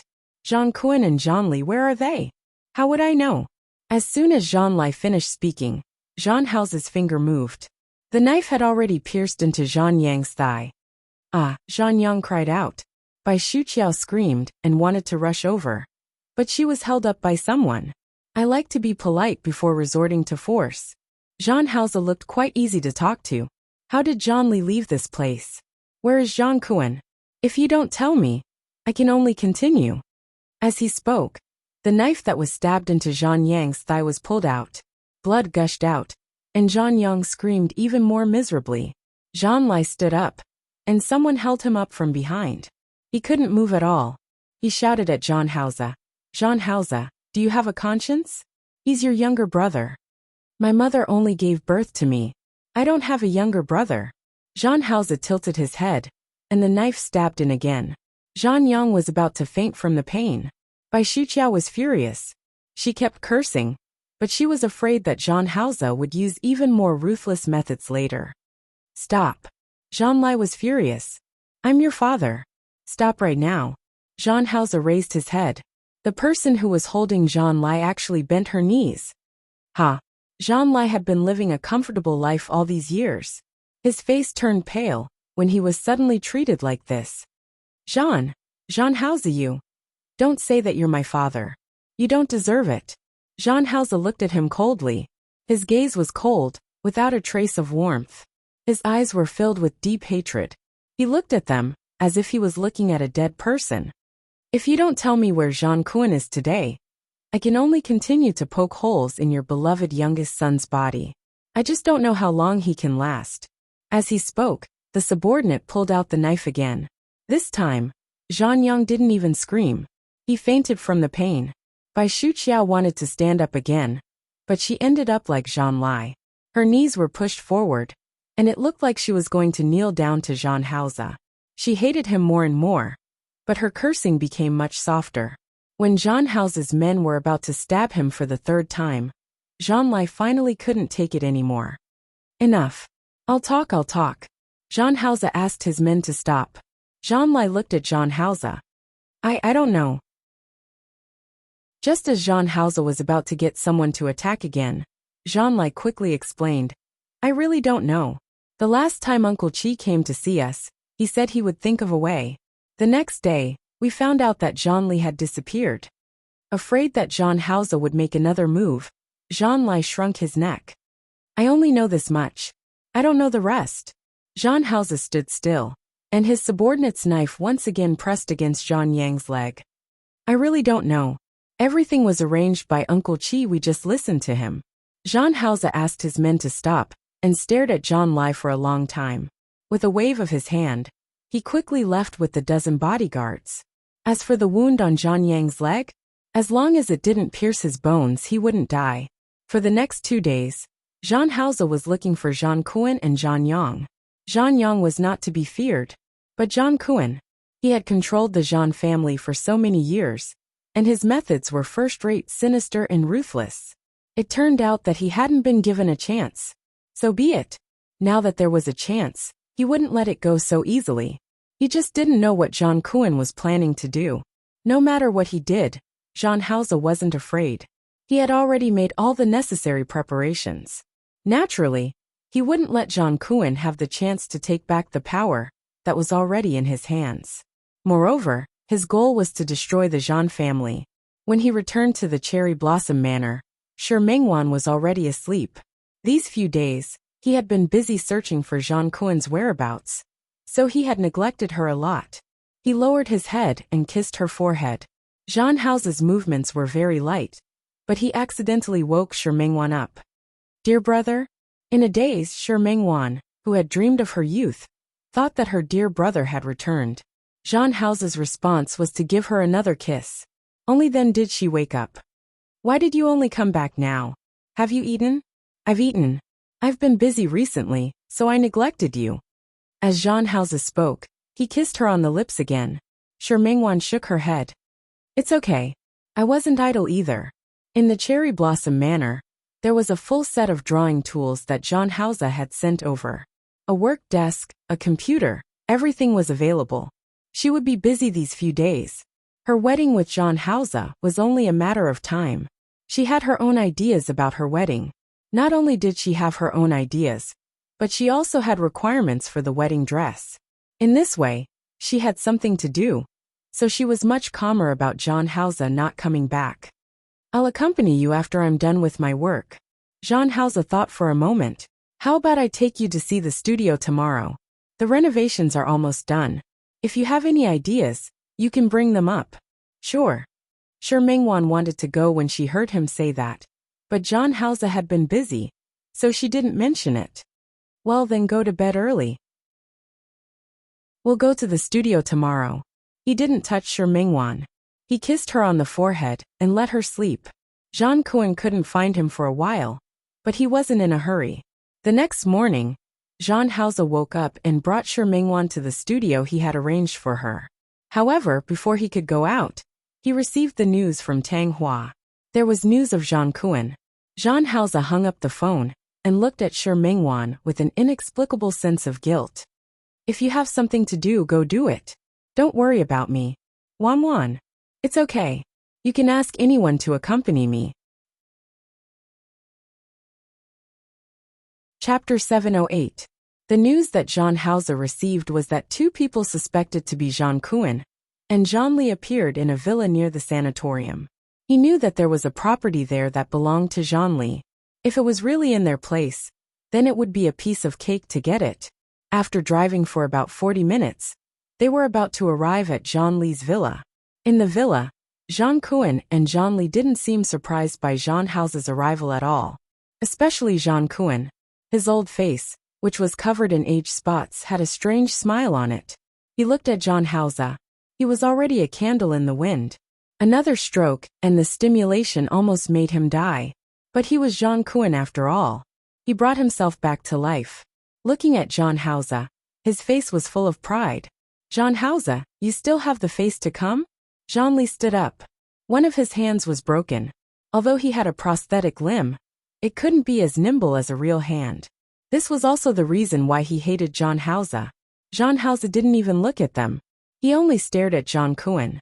He spent so much effort to bring you out just to bring you here? Instead of sending you back to the Jean family? What a waste of my expression. I said I was here.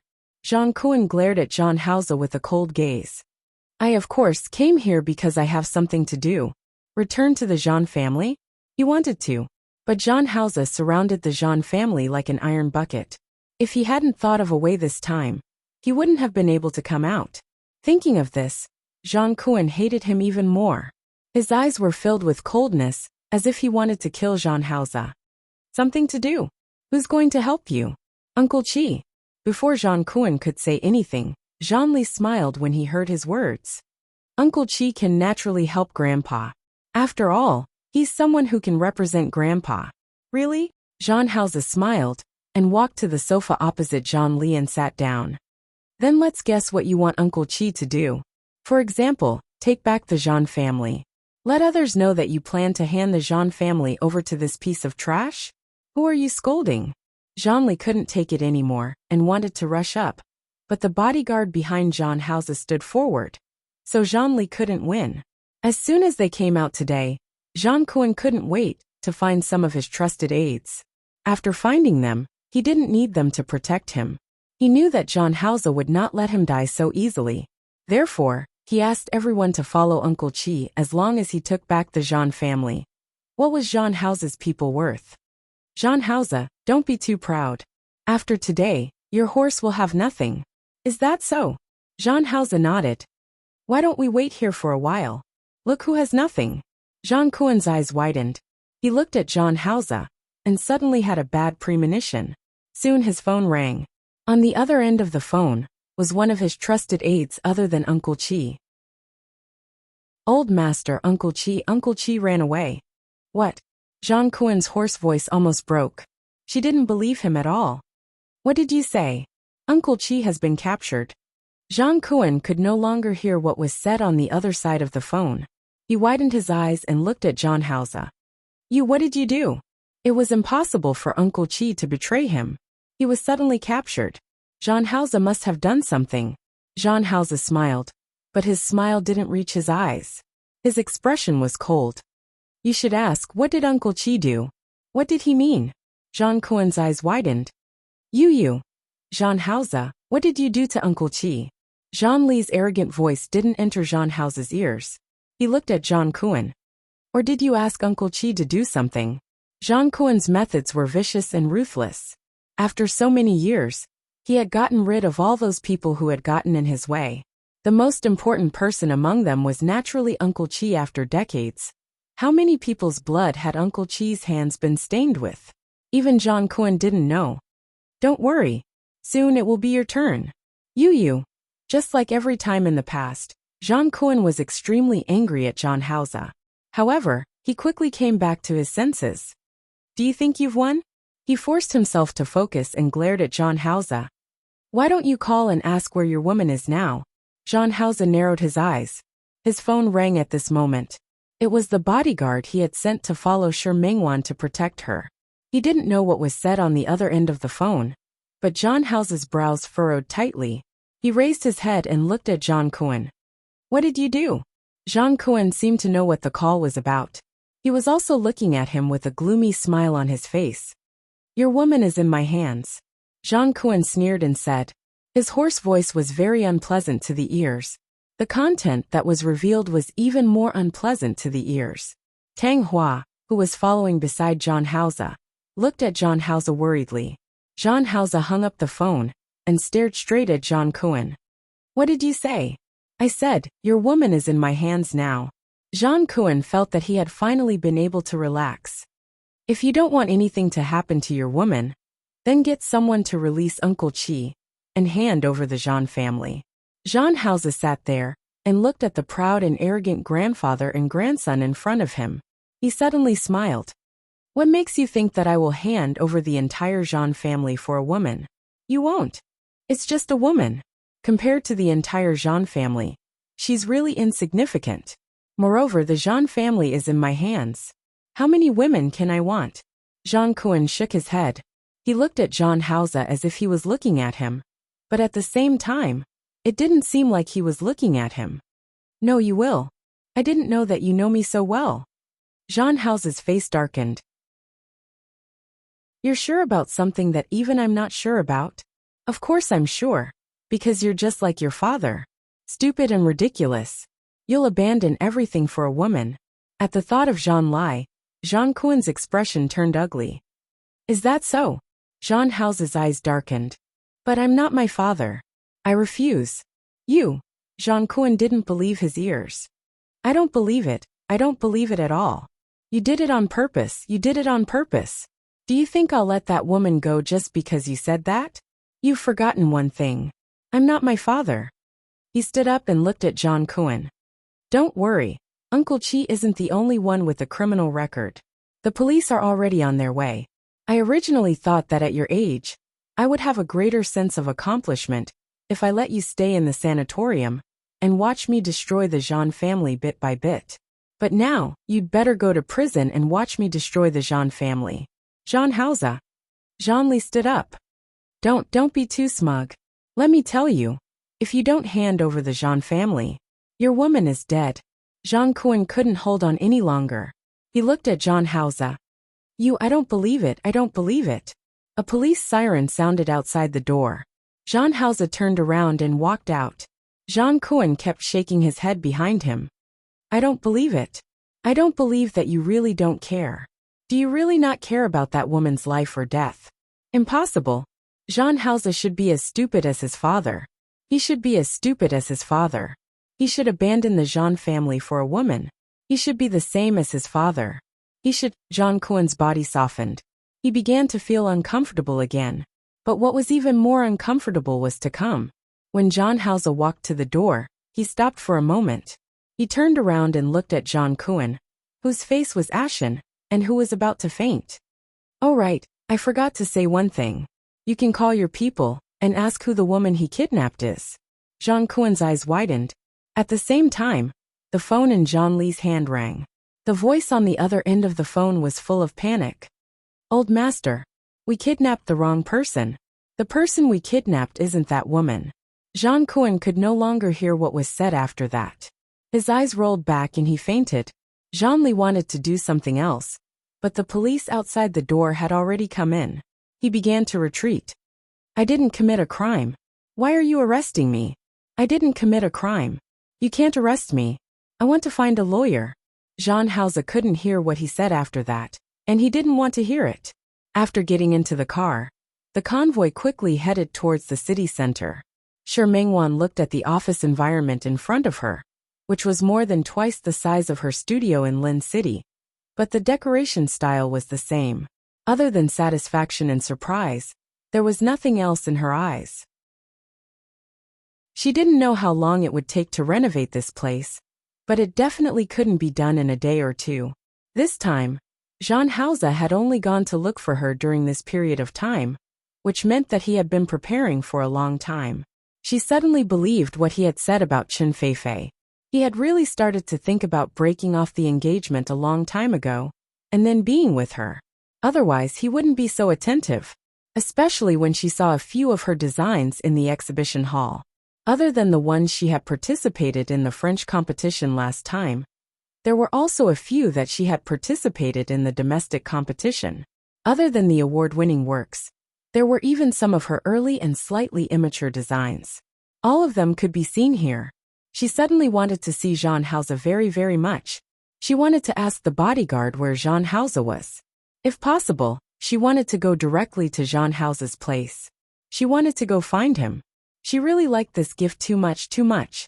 When she turned around, she realized that Jean Hausa had arrived at some point in time. She quickly went forward. Without thinking, she threw herself into his arms. "You're here?" When Jean Hausa saw her, he knew that under his arrangements, nothing would happen to Shermingwan. But he still couldn't help but reach out and hug her tightly. His heart, which had been hanging in the air all along the way, finally relaxed a little. She was still here. She was safe and sound. Jean Kuan didn't affect her. His people didn't succeed either. She was still fine. This was good, very good. "Hausa." He hugged her too tightly, making it hard for her to breathe. She couldn't help but look up at him. Jean Hausa finally let go of her. He looked at his surroundings and looked at her again. "And how is it? Do you like it?" Shermingwan nodded heavily and hugged his waist. "I like it, I really like it." It was exactly what she had imagined the studio to look like. It was bigger, better, and the style was more suitable. If there's anything else you don't think is suitable, you can tell Tang Hua directly and ask him to get someone to change it. There's nothing inappropriate. Everything is suitable. When he said that it was being renovated, she really thought that it was a studio that was still being renovated. But who knew that he would give her such a big surprise? How was this still being renovated? She could just come in and work. It's good that it's suitable. Jean Hausa hugged her waist and gently stroked her hair with his hand. There was a faint smile on his face. "I asked Tang Hua to recruit people. The preliminary exam has already been passed. If you're at ease, let Tang Hua do the second exam and interview. If you're not at ease, you can do it yourself. The information is ready. It's in your office in front." He had thought of something for her that she hadn't thought of. As for the studio in Lin City, there's no need to end it. You can arrange for people you trust. Continue to operate as a branch. There are also the 2 contract factories that you contacted. If you can't handle the work in Lin City, I asked Tang Hua to buy 2 clothing factories in Qing City. From now on, they're all yours. Jean Hausa's words made Shermengwan's eyes widen. 2 clothing factories. What did that mean? If he said he would buy them, he would buy them. Jean Hausa, you'll spoil me rotten if you do this. She only thought that a factory would be willing to split out a production line to make the clothes she designed. But she never thought that she would be able to have a clothing factory herself. "You're spoiling me rotten just like that?" Jean Hausa felt that she was too easily satisfied. "Since you want to be big, of course you'll be more at ease with your own factory. At least you can control more." "Okay." He was so thoughtful. What else was Shermingwan not satisfied with? She tiptoed and kissed him on the lips. "Thank you, Hausa." Jean Hausa looked at her and held her hand in his. "I don't want your thanks. What's mine is yours. You never have to say thanks to me." Because of his words, Shermingwan reached out to hold his face. She looked at him fixedly and met his eyes. "Jean Hausa, are you really Jean Hausa?" Was the man who was so good at saying sweet words, thinking for her, and thinking of all her problems really her dear brother? Was he really the Jean Hausa who used to be as cold as ice to her? "If I'm not Jean Hausa, who am I?" Shermingwan suddenly smiled. Yes, if he wasn't her dear brother, who else could he be? "Or do you not like me like this?" "I like it." Shermingwan hugged him tightly. "I like it too much. It's good that you like it." As he spoke, he snapped his fingers. Soon, someone brought in a large bouquet of roses. He knelt down on one knee in front of her. He handed the roses in his hand to her. "Wanwan, marry me." Shermingwan bit her lip. She didn't believe that there would be so many surprises today. "Jean Hausa, you, Marry me. I know it's very difficult for you to let go of everything in Lin City and come here with me. But I still selfishly hope that you will agree to marry me. I promise that I will always treat you well and take care of you for the rest of your life. Shi Mengwan covered her lips and looked at the large bouquet of roses. Her eyes turned red and tears welled up in the corners of her eyes. I promise you. Zhang Haoze watched as she took the bouquet of roses and took out a ring from it. It wasn't the big diamond ring she had imagined. Instead, it was a very ordinary diamond ring that looked a little old. The diamond was small and not big, but the luster was moving. The style was also very classic. Zhang Haoze put the ring on Shi Mengwan's hand. His slender fingers gently pointed at the surface of the ring. This is considered an engagement ring. I've already asked someone to make the wedding ring. It will take some time before it can be sent back. It's okay. Shi Mengwan didn't mind. Zhang Haoze didn't look at her. He just stared at the ring. This ring is my mother's relic. It's the wedding ring she used to marry my father. Shi Mengwan looked at this extraordinary ring. At this moment, she could almost feel the weight of this ring. Actually, there's no need to specially order a wedding ring. This one is also very good. No, you deserve better. Zhang Haoze held her hand as if he had thought of something. Let's go. I'll take you somewhere. Where to? You'll know when you come with me, Zhang Haoze said. Shi Mengwan looked at him and followed him with the large bouquet of roses in her arms. They went out together. Zhang Haoze sat in the car with a serious expression. He picked up the phone a few times, but Shi Mengwan almost didn't hear him speak. It was just a simple and okay, I got it. Such a response, such as Zhang Haoze, made her feel as if he had returned to when they first met. She couldn't help but reach out to hold Zhang Haoze's hand. Zhang Haoze turned around to look at her. When he met the worry in her eyes, he patted her hand. Zhang Haoze, are you okay? I'm fine. Zhang Haoze held her hand tightly, and the expression on his face was a little complicated. He seemed to be relaxed, yet nervous, yet in pain, yet happy. Shi Mengwan couldn't tell, but Zhang Haoze's gaze made her heart ache. She couldn't help but hold his hand and snuggle into his arms at the same time. I'll be with you. I'll always be with you. Zhang Haoze didn't say anything more.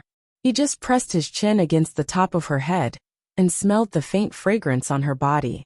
The urge to kill slowly relaxed. Zhang Kuan wasn't locked up in the end, because he fainted again. This time, he probably wouldn't be able to save him. Uncle Qi refused to confess what he had done, even if the evidence was irrefutable. But regardless of whether he confessed or not, he would probably end up in prison. As for Zhang Li and Zhang Yang, without Zhang Kuan, they were nothing to be afraid of. The remaining Bai Shuqiao and Zhang Lai. The Bai family wanted to help Bai Shuqiao seize power with the business travel package and regain control of the Zhang family. But the Bai family had been arrogant enough for the past few years. In the past few days, he had been speeding up his actions to deal with the Bai family. He believed that in less than a week, the Bai family would go bankrupt.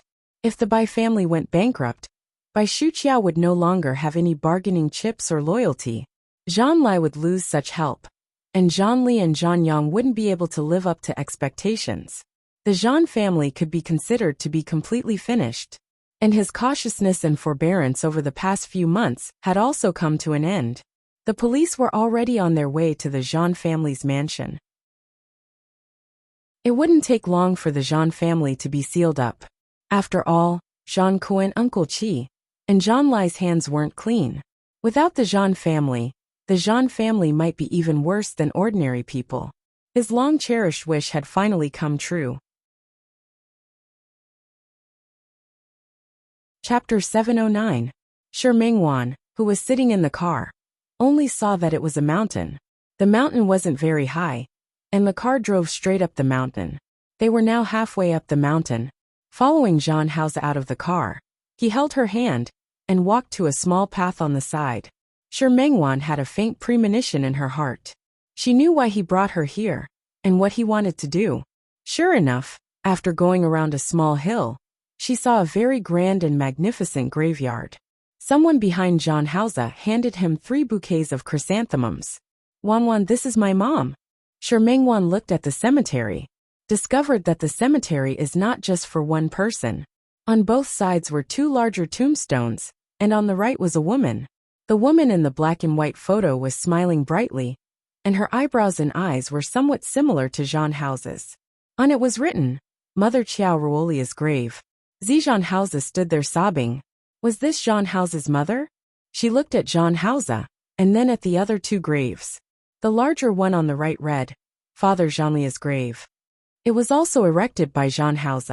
Jean Lai on the tombstone looked 70% similar to Jean House. He was the combination of Jean Lai and Chiao Ruoliu. The word Chiao made Shi Mingwan take another look at Jean House. Zhou, Chiao Zhe. However, what attracted Shi Mingwan's attention the most was the smaller tombstone in the middle. Sister Jean Jiao's tomb. These simple words made Shi Mingwan's eyes widen. She looked at Jean House in disbelief. According to the time on these three tombstones, Jean House lost all his family in one day. Parents, sister. Jean House placed the flowers in front of the three tombstones, then squatted down in front of the tombstones. He reached out and stroked the tombstone in the middle. His gaze was sorrowful and distant. Actually, I don't know if she's a younger sister or a younger brother. I only hope that she's a younger sister. Jean Kuan valued men over women. He also had a lot of illegitimate children, but most of them didn't get his approval. It was impossible for him to have a good relationship with those girls from the Jean family. He had hoped to have a younger sister, and he had also thought that he would have one. If not for that shot. No, it wasn't just one shot, it was many shots. Shi Mingwan didn't quite understand the first sentence, but she reacted to the second sentence. She widened her eyes and looked at Jean House. Her lips moved, but she couldn't say a word. Jean House pressed his forehead against the tombstone. Actually, he knew that there was nothing there. Whether it was his sister's grave or his parents', they were all empty. Seriously speaking, these could only be regarded as cenotaphs. Because whether it was Chiao Ruoliu or Jean Lai, their corpses were not here. Shi Mingwan looked at the three tombstones, and her lips moved. She remembered that Jean House said that his mother was dead, but he didn't say that his father was also gone. Dad, Mom, I'm here to see you. Jean House took out a handkerchief and gently wiped the tombstone. Dad, Mom, I brought Wanwan to see you. Wanwan is the girl I mentioned to you before I came up here. I've asked her to marry me. Jean House seemed to have thought of something. He pressed his forehead against the tombstone, and his gaze was deep. He used to have a happy family. His mother was an extremely ordinary primary school teacher, but she was very gentle. She liked children and liked to laugh. She came from an ordinary background, but she accidentally met Jean Lai, the young master of the Jean family, who was all-powerful in Qing City. At first, she didn't know Jean Lai's identity. Jean Lai liked Chiao Ruoliu like a demon. After knowing that his father wouldn't agree, he naturally eloped with Chiao Ruoliu. Chiao Ruoliu's mother was from Lin City, so the two of them settled down in Lin City. Chiao Ruoliu taught, while Jean Lai found a job as an ordinary employee. The two of them didn't have much money, but they were very happy, especially after they had Jean House. This happiness became three parts. As an elementary school teacher, Chiao Ruoliu liked children very much, especially her son. She would hold him in her arms and read to him. When he slowly grew up, she taught him to play the piano and sing. As for Jean Lai, after getting rid of the controlling Jean Kuan, he became an ordinary father. He would bring Jean House to the park and carry his son on his shoulders. He would bring Jean House to play basketball and football together. That period of childhood was the happiest time of Jean House's life. He had a very happy family. This kind of happiness lasted until he was 9 years old. When he was 9 years old, Chiao Ruoliu became pregnant again. This was a very happy news for the Jean family. At that time, she was only 2 months pregnant and didn't look pregnant. However, Jean Lai and Jean House already knew. They were looking forward to it and were very happy. The arrival of a new life. When Chiao Ruoliu asked the father and son if they liked a son or a daughter, the two of them said that they liked a girl. I'm going to be an elder brother. Jean House was very happy at that time. This kind of happiness made him and Jean Lai plan every day how to dote on her, if they had a younger sister. He had a lot of plans, how to take care of this younger sister, how to be a good elder brother. Jean Hausa would never forget what happened on the day of the accident. Because that day was Qiao Ruoliu's birthday. Jean Hausa wanted to give Qiao Ruoliu a birthday present. That day happened to be Saturday. Jean Hausa had prepared the present the day before, and wanted to hide it to surprise Qiao Ruoliu. No matter how he thought about it, he didn't know where to hide it. In the end, he chose to hide it in a cabinet in the living room. The cabinet was very big. Qiao Ruoliu had just cleaned it out the day before, and said that she wanted to put something in it. At that time, Jean Hausa was still small, so he could hide inside. He hid it well, and planned to give Qiao Ruoliu a surprise when his mother and father entered the house. However, he didn't expect that Qiao Ruoliu and Jean Lai didn't come back, but Zhang Kuan came first. Zhang Kuan brought Uncle Qi and many people in black clothes into his house. He saw it through the gap of the cabinet door. He, who had never seen such a scene, was so scared that he didn't dare to make a sound. Zhang Kuan asked his men to search around the house, but he didn't know what to search for. It was only when a man in black walked over to open the cabinet that he was scared out of his wits. At this moment, Jean Lai and Qiao Ruoliu returned. Qiao Ruoliu was pregnant. Jean Lai was worried that she would go shopping alone, so he accompanied her. Today was her birthday, and they even bought a cake on the way back. When they saw Zhang Kuan enter the door, both of them were shocked. The things in their hands almost fell to the ground. Jean Lai was more mature in the end. He asked Qiao Ruoliu to bring the things into the kitchen, while he confronted Zhang Kuan. Zhang Kuan wanted him to go back to the Zhan family with him, but Zhan Lai refused. Zhang Kuan used Qiao Ruoliu to threaten him. Zhan Lai knew that his father had always been a man of his word, but he never thought that he would have the intention to kill Qiao Ruoliu. In the past, he spent every day training and managing the Zhan family's business. Everything he did was carried out according to Zhang Kuan's will. After a long time, he almost forgot what he was like. Zhan Lai didn't want to live like that. He begged Zhang Kuan to let him go. He didn't want to go back to the Zhan family. If he had to go back to the Zhan family, he had to bring Qiao Ruoliu back as well. Zhang Kuan was angered by his son, but he didn't show any expression on his face. He opened his mouth again and asked Zhan Lai if he wanted to go back with him. When he got a negative answer, he vented all his anger on Qiao Ruoliu. It was this woman. It was her. It was her who seduced his son. It was her who caused his son to become like this. Zhang Kuan didn't expect that the son he had spent so much effort to nurture would one day get out of his control, so he fired a shot at Qiao Ruoliu without thinking. When Jean Hausa saw this scene, his heart was torn apart. But before he could react, Zhan Lai had already rushed forward and blocked in front of Qiao Ruoliu. That shot was aimed at the heart. Zhan Lai died in the hands of his own father just like that. Zhang Kuan didn't expect that his shot would kill his son. His anger turned into shock. But after the shock, it condensed into even greater anger. It was all that B*TCH's fault. It was her. She was the one who caused his son to risk his life for her. Zhang Kuan was so angry that he went crazy.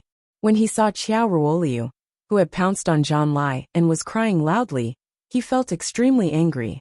He held the gun and fired 2 shots, sending Qiao Ruoliu on her way. Qiao Ruoliu fell on Zhan Lai's body and died just like that. Jean Hausa was completely dumbfounded. He had even forgotten what he wanted to do and what he could do. He watched as Zhang Kuan looked at the 2 corpses in front of him and coldly asked his subordinates to dispose of them. At this moment, Jean Hausa finally reacted. He rushed out of the cupboard and threw himself on his parents. He kept calling their names, but there was no reaction at all. In the end, Jean Hausa rushed up and randomly hit Zhang Kuan, but his body was quickly held up by someone. Zhang Kuan wanted to eliminate the roots and kill Jean Hausa as well. But before he could kill Jean Hausa, Uncle Qi's phone rang first. In the early years, for the sake of power, Zhang Kuan married the daughter of the Lu family in the province where Zhan Lai's Qingqing was located. After his wife died, the Lu family took good care of Zhan Lai, their grandson.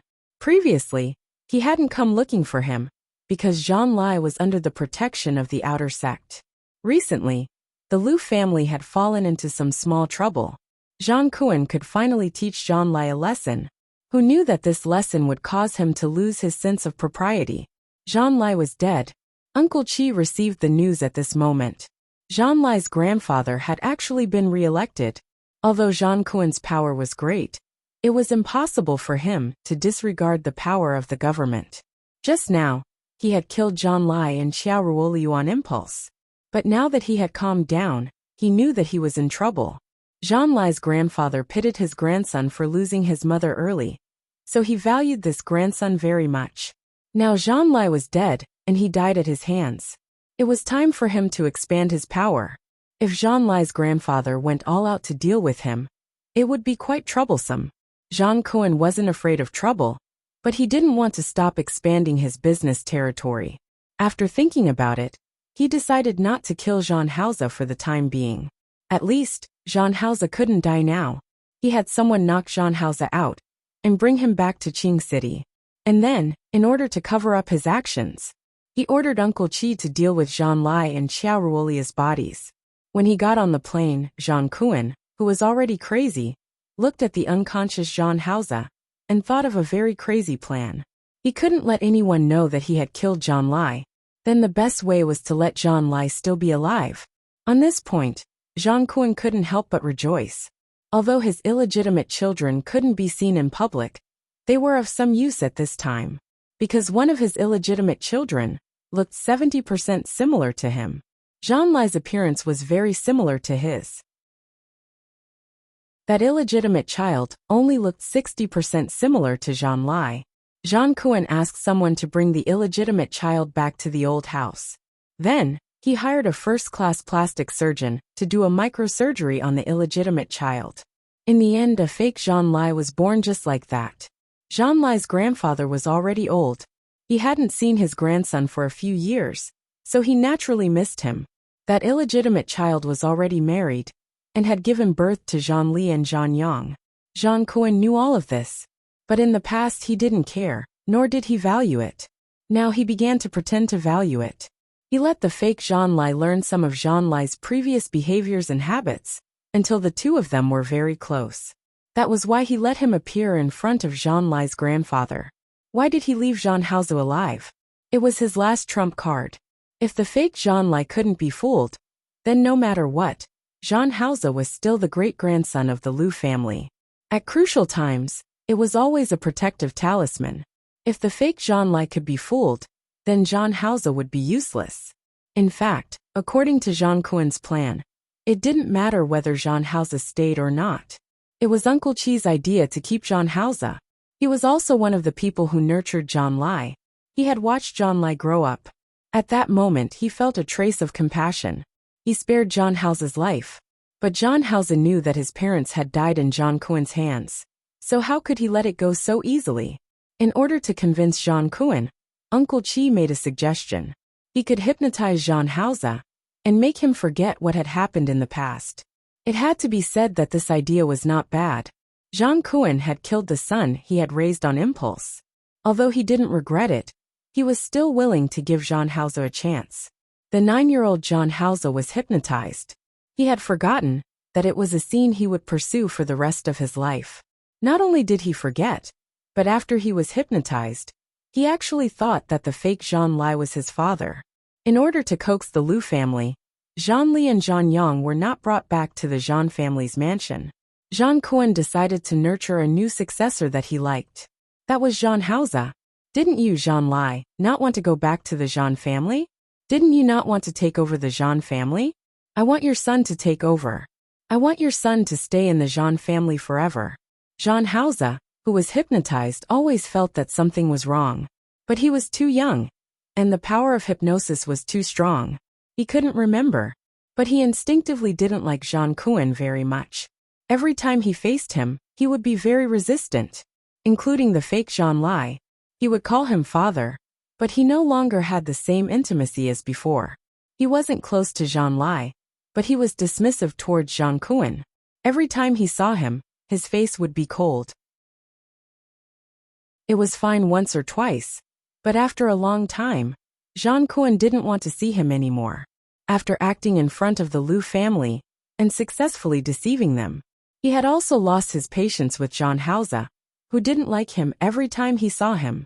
Although he didn't kill him, he had someone send Jean Hauser to boarding school. Jean Hauser stayed in boarding school until junior high school. When he was 14, Jean Li and Jean Yang also entered this junior high school. By chance, Jean Hauser accidentally met the fake Jean Lai, who had sent Jean Li and Jean Yang to school. He wanted to go up and call him father. That was his father. Even though he no longer felt close to him, he was still his father. But when he called him father, he was mocked by Jean Li and Jean Yang. "This is my father, not your father." He went to see Jean Lai. At that time, Jean Lai couldn't speak in the Jean family. After reprimanding Jean Li and Jean Yang, he told Jean Hauser that he was his father, and told him not to listen to Jean Li and the others' nonsense. "If you're my father, then are they also your children? Are they children you had with another woman?" In Jean Hauser's memory, his mother died in an accident, so his father, Jean Lai, brought him back to the Jean family. But now he was told that Jean Lai had other children? "Hauser, they are also my children. They are your younger brothers." The fake Jean Lai in the past wouldn't have been willing to pretend to be Jean Lai, but after he tasted the benefits of pretending to be Jean Lai, he wasn't willing to give up. "No, I don't have a younger brother. I don't have a brother." Jean Hauser refused to accept and ran away. He remembered that he didn't have a brother. He remembered that his parents were very loving. But why was everything different after her mother died? Jean Hauser returned to the dormitory with a splitting headache. However, under the suppression of the hypnosis, he still couldn't remember. He only felt a headache. But that day, someone in Jean Hauser's dormitory happened to be celebrating his birthday. The man brought back a birthday cake. Seeing that Jean Hauser was uncomfortable, she even said that she would treat him to a cake. Cake. Eat cake. Birthday? Those keywords made Jean Hauser's headache worse. He finally fainted from the pain. Jean Hauser's roommate hurriedly called the dormitory management and sent him to the hospital. In the hospital, Jean Hauser remembered everything. He remembered that his mother had died in Jean Cohen's hands. And he also remembered that his father had also died in Jean Cohen's hands. His parents were dead, but he did not avenge them. He even called Jean Cohen grandpa, and he followed Jean Cohen back to the Jean family. Jean Hauser could not forgive himself. He could not stay in the Jean family anymore. Not only could he no longer stay in the Jean family, but he could no longer stay in Qing City. He was only 14 years old. He wanted revenge. He wanted to kill Jean Cohen to avenge his parents. But he didn't know how a 14-year-old like him could do it. Jean Cohen was a very cautious person. Even when he was sleeping, there were bodyguards outside his door. Not to mention that every time he went out, he was always accompanied by more than a dozen bodyguards. Jean Hauser wanted such a big battle. He left the hospital and went back to school. He thought for a long time. But in the end, he decided to leave first. Just like that, Jean Hauser left the Jean family in Qing City. At first, he didn't know where to go. Later, he decided to return to the city where his mother used to live. Lin City. When Jean Hauser found his home, he found that the area had been demolished and replanned. The home that he and his parents used to live in could no longer be found. Not only could he not find it, but there wasn't even a trace of it. But even so, Jean Hauser had never thought of leaving Lin City. This was the place where his parents had lived with him for 9 years. The more painful the later years were, the more blissful those 9 years were. Shi Mengwan was stunned when she heard this. That Jean Cohen, was he crazy? He killed his own son and daughter-in-law. And he didn't even let his own grandson off. Such a person wasn't crazy, but he was probably already crazy, right? After all, if he wasn't crazy, how could he do such a thing? Hauser. Shi Mengwan didn't know what she could do at this time. She couldn't even imagine what she, who had always had a happy family, would do if she encountered such a thing. She squatted down and hugged Jean Hauser's shoulder. It had been a long time since the incident happened. Any consolation would be useless at this moment. She could only hug him tightly, hugging him with all her might. Jean Hauser looked at the 3 tombstones expressionlessly. His life was divided into 2 stages. Before he was 9 years old, after he was 9 years old. No, it should be said that before he was 9 years old, and after he was 14 years old. The few years in the Zhan family in between could only be considered a nightmare for him. After he was 14 years old, every day, every hour, every minute of his life, he lived only for revenge. Shi Mingwan looked at the side of his face and thought about everything he had experienced. At this moment, all the confusion and reproach she once had towards Zhan Haozi disappeared. There was only a faint heartache left. For such a man to watch his own parents die in front of him, how strong must his mentality be to keep him from collapsing? She suddenly understood why Zhan Haozi always had a cold face, and why it was so difficult for him to smile. No one would be able to smile when they encountered such a thing, right? Then what happened after that? Zhang Kuan, how is he now? Shi Mingwan looked at him with concern. Su Qingseng had heard about the Zhan family from Hu Jinniao. Su Qingseng had mentioned it to Shi Mingwan before. Shi Mingwan knew that Zhan Haozi's father was still alive. But Zhan Lai seemed to have a wife. At first, she thought that Zhan Lai had married someone else, which was why Zhan Haozi's relationship with his father was so bad. But she didn't expect that Zhan Lai wasn't Zhan Haozi's father at all. Zhan Haozi didn't say anything. He stood up. He looked at the tombstone. Dad. Mom. I've avenged you. There was only one sentence, a simple sentence. But Shi Mingwan could understand what he meant. Your grandfather, that person, how is he? That kind of person wasn't worthy of being a grandfather. Although Grandma sure was a little unruly, she was only a little feudal. But what was Zhang Kuan? In the hospital. When he came, Tang Hua had asked about it. Zhang Kuan was sent in for resuscitation again. He had been struck by a stroke twice, and had suffered such a huge shock. He probably wouldn't live for a few days. Zhan Haozi's voice was a little cold. He held Shi Mingwan's hand tightly. I once thought about killing him myself. Shi Mingwan wasn't surprised. Anyone who encountered such a thing would have such thoughts, right? Chapter 710. The mountain breeze was slightly cold. Shi Mingwan looked at him. She had some guesses in her heart, but she wasn't sure. Zhan Haozi turned to look at her and said softly, Because I met you. Shi Mingwan was stunned for a moment. When she met the gentleness in his eyes, her heart trembled. Dear brother. Yes. Zhan Haozi smiled. That smile was very light. It overlapped with Qiaozhe when he was young. At that time, he only wanted revenge. When he came to Lin City, he had nothing on him, and couldn't do anything to Zhang Kuan.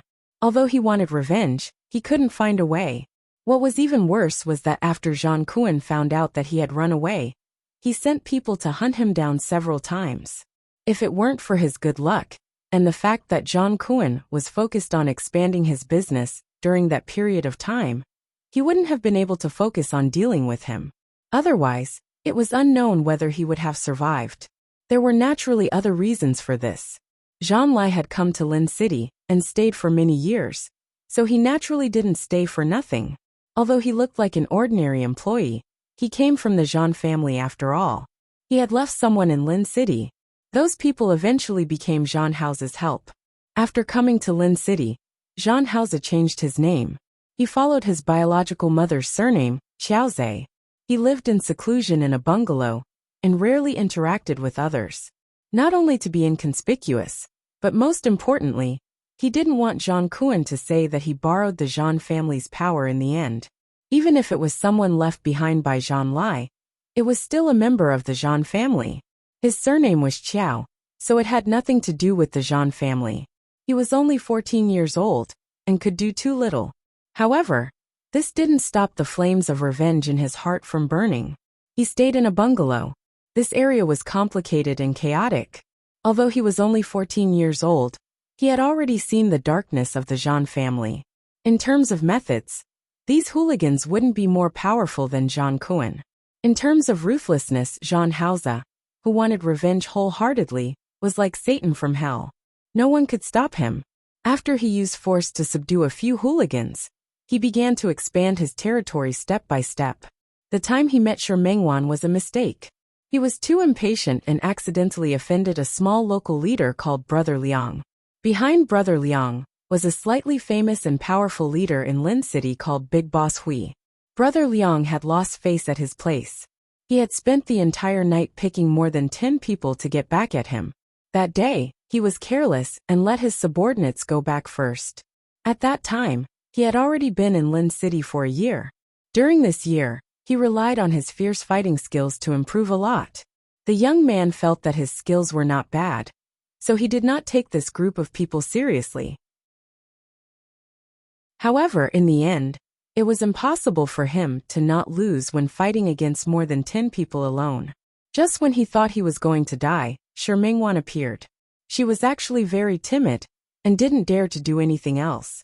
She only shouted that the police were here and saved him. However, this person was quite smart and knew to make some noise. Brother Liang's men had left. His entire body was in extreme pain from being beaten up, but he knew that someone had saved him. He walked around the alley and walked in front of Shi Mingwan. Only then did he realize that the little girl was so scared that she fell to the ground. She was clearly so scared that her face was pale, but she forced herself to calm down and did not run away. For some strange reason, he took the bread from her bag and ate it. He was pretending to be hungry, but he really wanted to use this opportunity to teach her a lesson. Who would have thought that a timid little girl would dare to lecture him and say that he littered? How ridiculous. Who would care about where the trash was thrown in that area? What was even more unexpected was that not only did the girl dare to lecture him, but she also dared to follow him home. The days that followed were a little out of his imagination. Not only was she bold, but she was also stupid. She gave him all the money she had. He thought that he was going to take her in, but he didn't expect her to run away the next day. She was really stupid. If it weren't for him, she would have been taken away by someone else. If 1 or 2 people went missing in this area, there would be no sound at all. After that, it was much simpler. She treated him as her savior and called him dear brother. He didn't care. It was just one more person to eat. As long as she didn't mind, he didn't care. However, after having her, his life was indeed much better. At least he didn't have to eat irregular meals, and he didn't have to stop for meals. After that, things got out of his control. That year, during the Lantern Festival, that bowl of alcoholic rice balls. He looked at her blushing face under the light, and suddenly couldn't control the impulse in his heart. The young kiss, the intimacy of hugging each other to sleep every day. At that time, he was already 15 years old, and had been on the streets for so long. He knew almost everything he needed to know. He knew in his heart that he had high hopes for the girl. He didn't think that this was something that couldn't be said. However, in the current situation, he couldn't do anything. His plan was slowly unfolding, and the number of subordinates he subdued was also increasing. But it wasn't enough.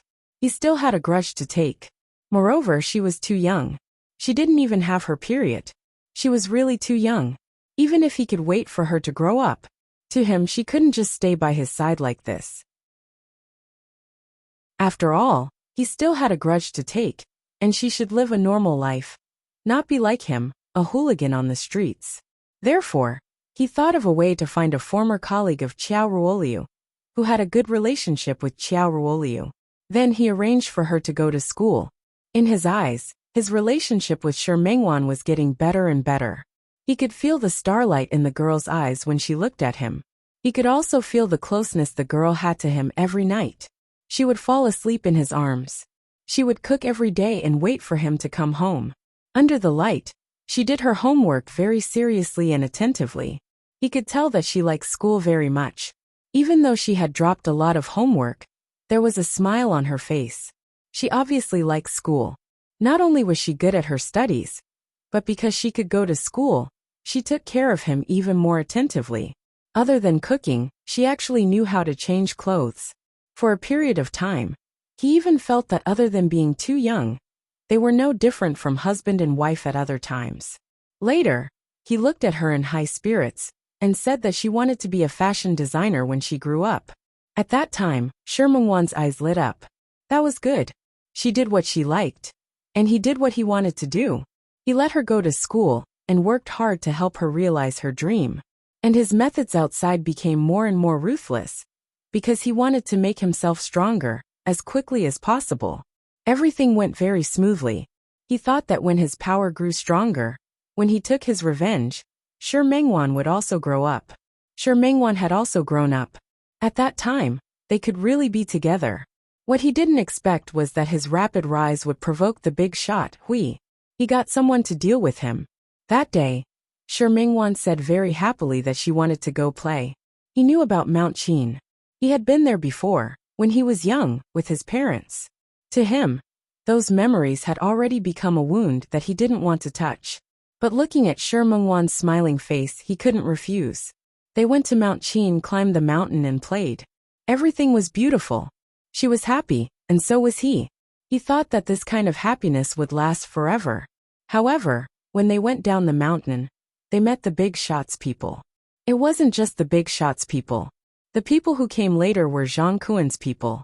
When he was beaten to the ground and couldn't get up, he saw Shi Mingwan get kicked and her body flew out. At that moment his heart was broken. He was beaten to the point that he didn't have the strength to fight back. Not to mention that the other party had a weapon in his hand. And he was only one person. The moment he lost consciousness, he thought that he was dead for sure. His only regret was that this kind of life was indeed a dream. Not only could he not live a peaceful life, but he also implicated Shi Mingwan. If it was possible, he would definitely let her go back and live a peaceful and normal life. However, Zhang Haozi didn't expect that when he opened his eyes again, not only was he not dead, but he was also saved by someone. The person who saved him was Chen Feifei.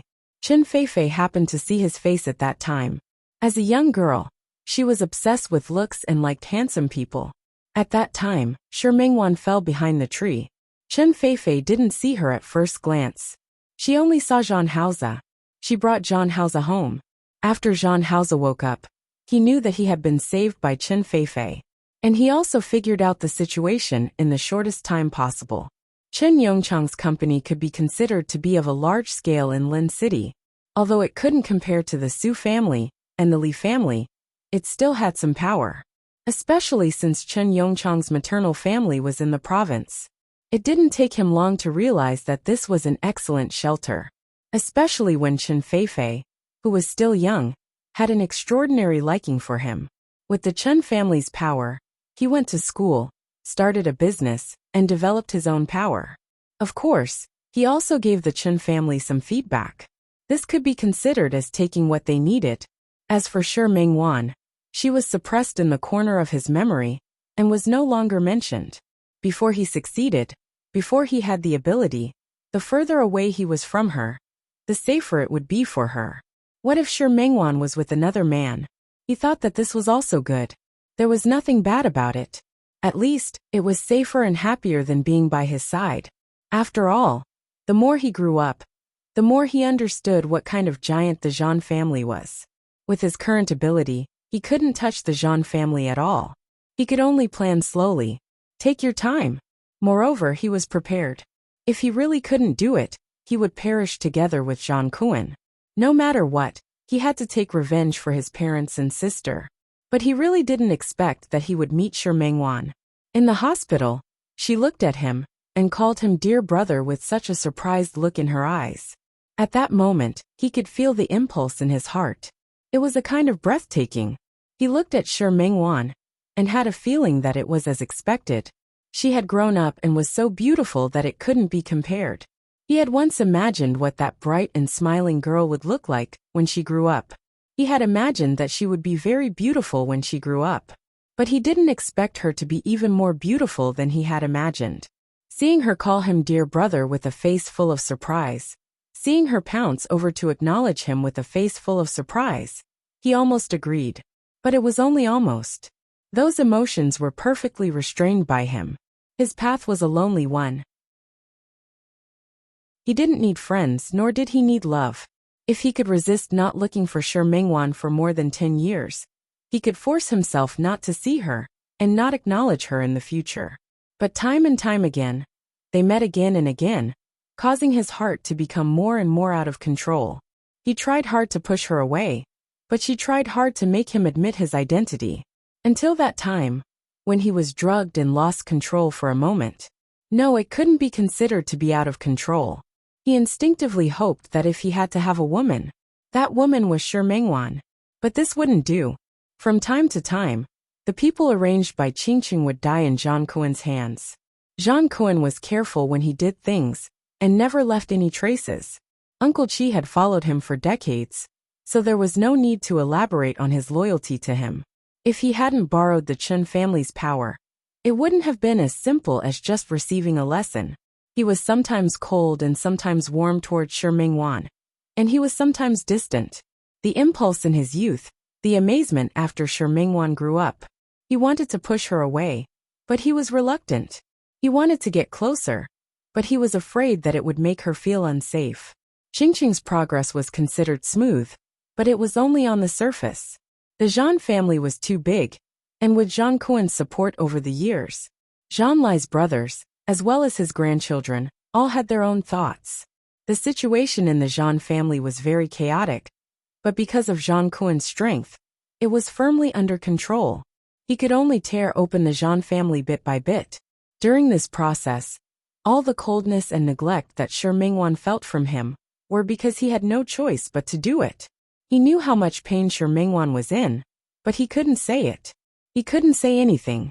When he had nothing, Shi Mingwan was willing to suffer with him. In such a dangerous situation, Shi Mingwan probably wanted to stay by his side even more. But he couldn't. He would rather stay away from her. He even seemed to be engaged to Chen Feifei. But he didn't expect that he had overestimated his self-control. When Xiao Qi, Wan Zianying, and other men appeared by Shi Mingwan's side, he still couldn't restrain himself. He wanted to trap her by his side and make her belong to him completely from body to heart. He was a selfish man. If he didn't see Shi Mingwan, if he didn't see her, then he could really let her marry someone else and be with other men. But he couldn't.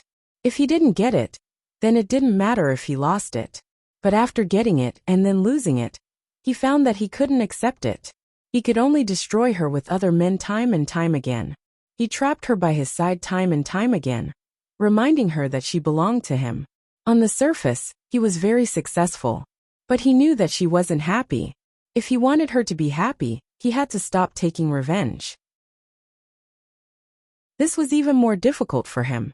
In a dilemma, he sped up his actions, but he discovered a new difficulty. He wanted Zhang Kuan's life, but he didn't want to put himself in danger anymore. Because of Shi Mingwan, he still wanted to be with her, spend the rest of his life together, form a family together, and perhaps have 1 or 2 more children. So he hesitated. When Uncle Qi came looking for him, he decided to follow his plan. He wanted to get the Zhan family and make Zhang Kuan pay the price. As for him, he didn't want to get a single cent of the Zhan family. Wan. Zhan Haozi wrapped his arms around Shi Mingwan's waist and held her in his arms. I'm sorry. He didn't acknowledge her when she recognized him, and he didn't make it clear to her immediately. This was his pride, but it was also his selfishness. The tip of Shi Mingwan's nose was a little sore, and her eyes were swollen. She buried her face in his chest. She had received too much news today, and she didn't know how to react. She had always known that he was her dear brother, but she had never thought that one day he would admit it himself. I thought you would never admit it in your life. I'm sorry. Other than these 3 words, Zhan Haozi didn't know what else he could say. Shi Mingwan shook her head. How proud was he? She knew it before. Seeing that he never told her anything outside, she could roughly understand that in his heart, he always liked to put her in the position of a protector. I should have told you earlier. Shi Mingwan didn't care about what he said. Instead, what she cared about was another thing. She looked up at him with tears in her eyes. You said that if I didn't recognize you, you wouldn't have come to look for me? Yes. Even if I was with another man? Even if I got married and had children? Zhan Haozi's expression was a little subtle for a moment, but he still nodded. Yes. Shi Mingwan's eyes were even redder than before. Do you know that if you really did that, it would be the greatest cruelty to me? Wan. He knew, but he also believed that even if that was the case, she would live a good life. I've been looking for you for more than 10 years, but they all said that there's no such person as Qiaozhe. She wrapped her arms around his waist tightly, as if seeking some comfort.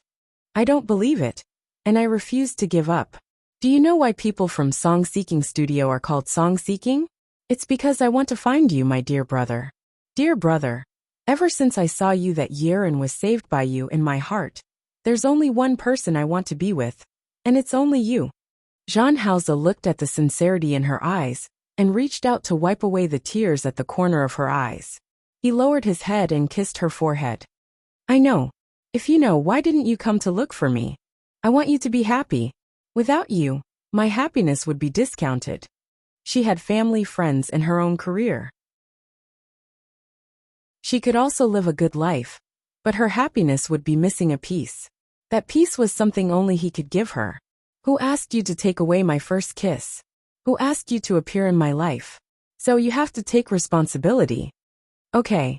Jean Hauser nodded. I'll be responsible for your life from now on. Shi Mengwan smiled. She buried her face in his chest and gently rubbed against it. Dear brother. Yes. Dear brother. Yes. Dear brother. Shi Mengwan had a surreal feeling, which made her keep calling him dear brother. Jean Hauser couldn't help but lower his head and give her a deep kiss. Shi Mengwan took the initiative to cater to him, but not long after she reacted.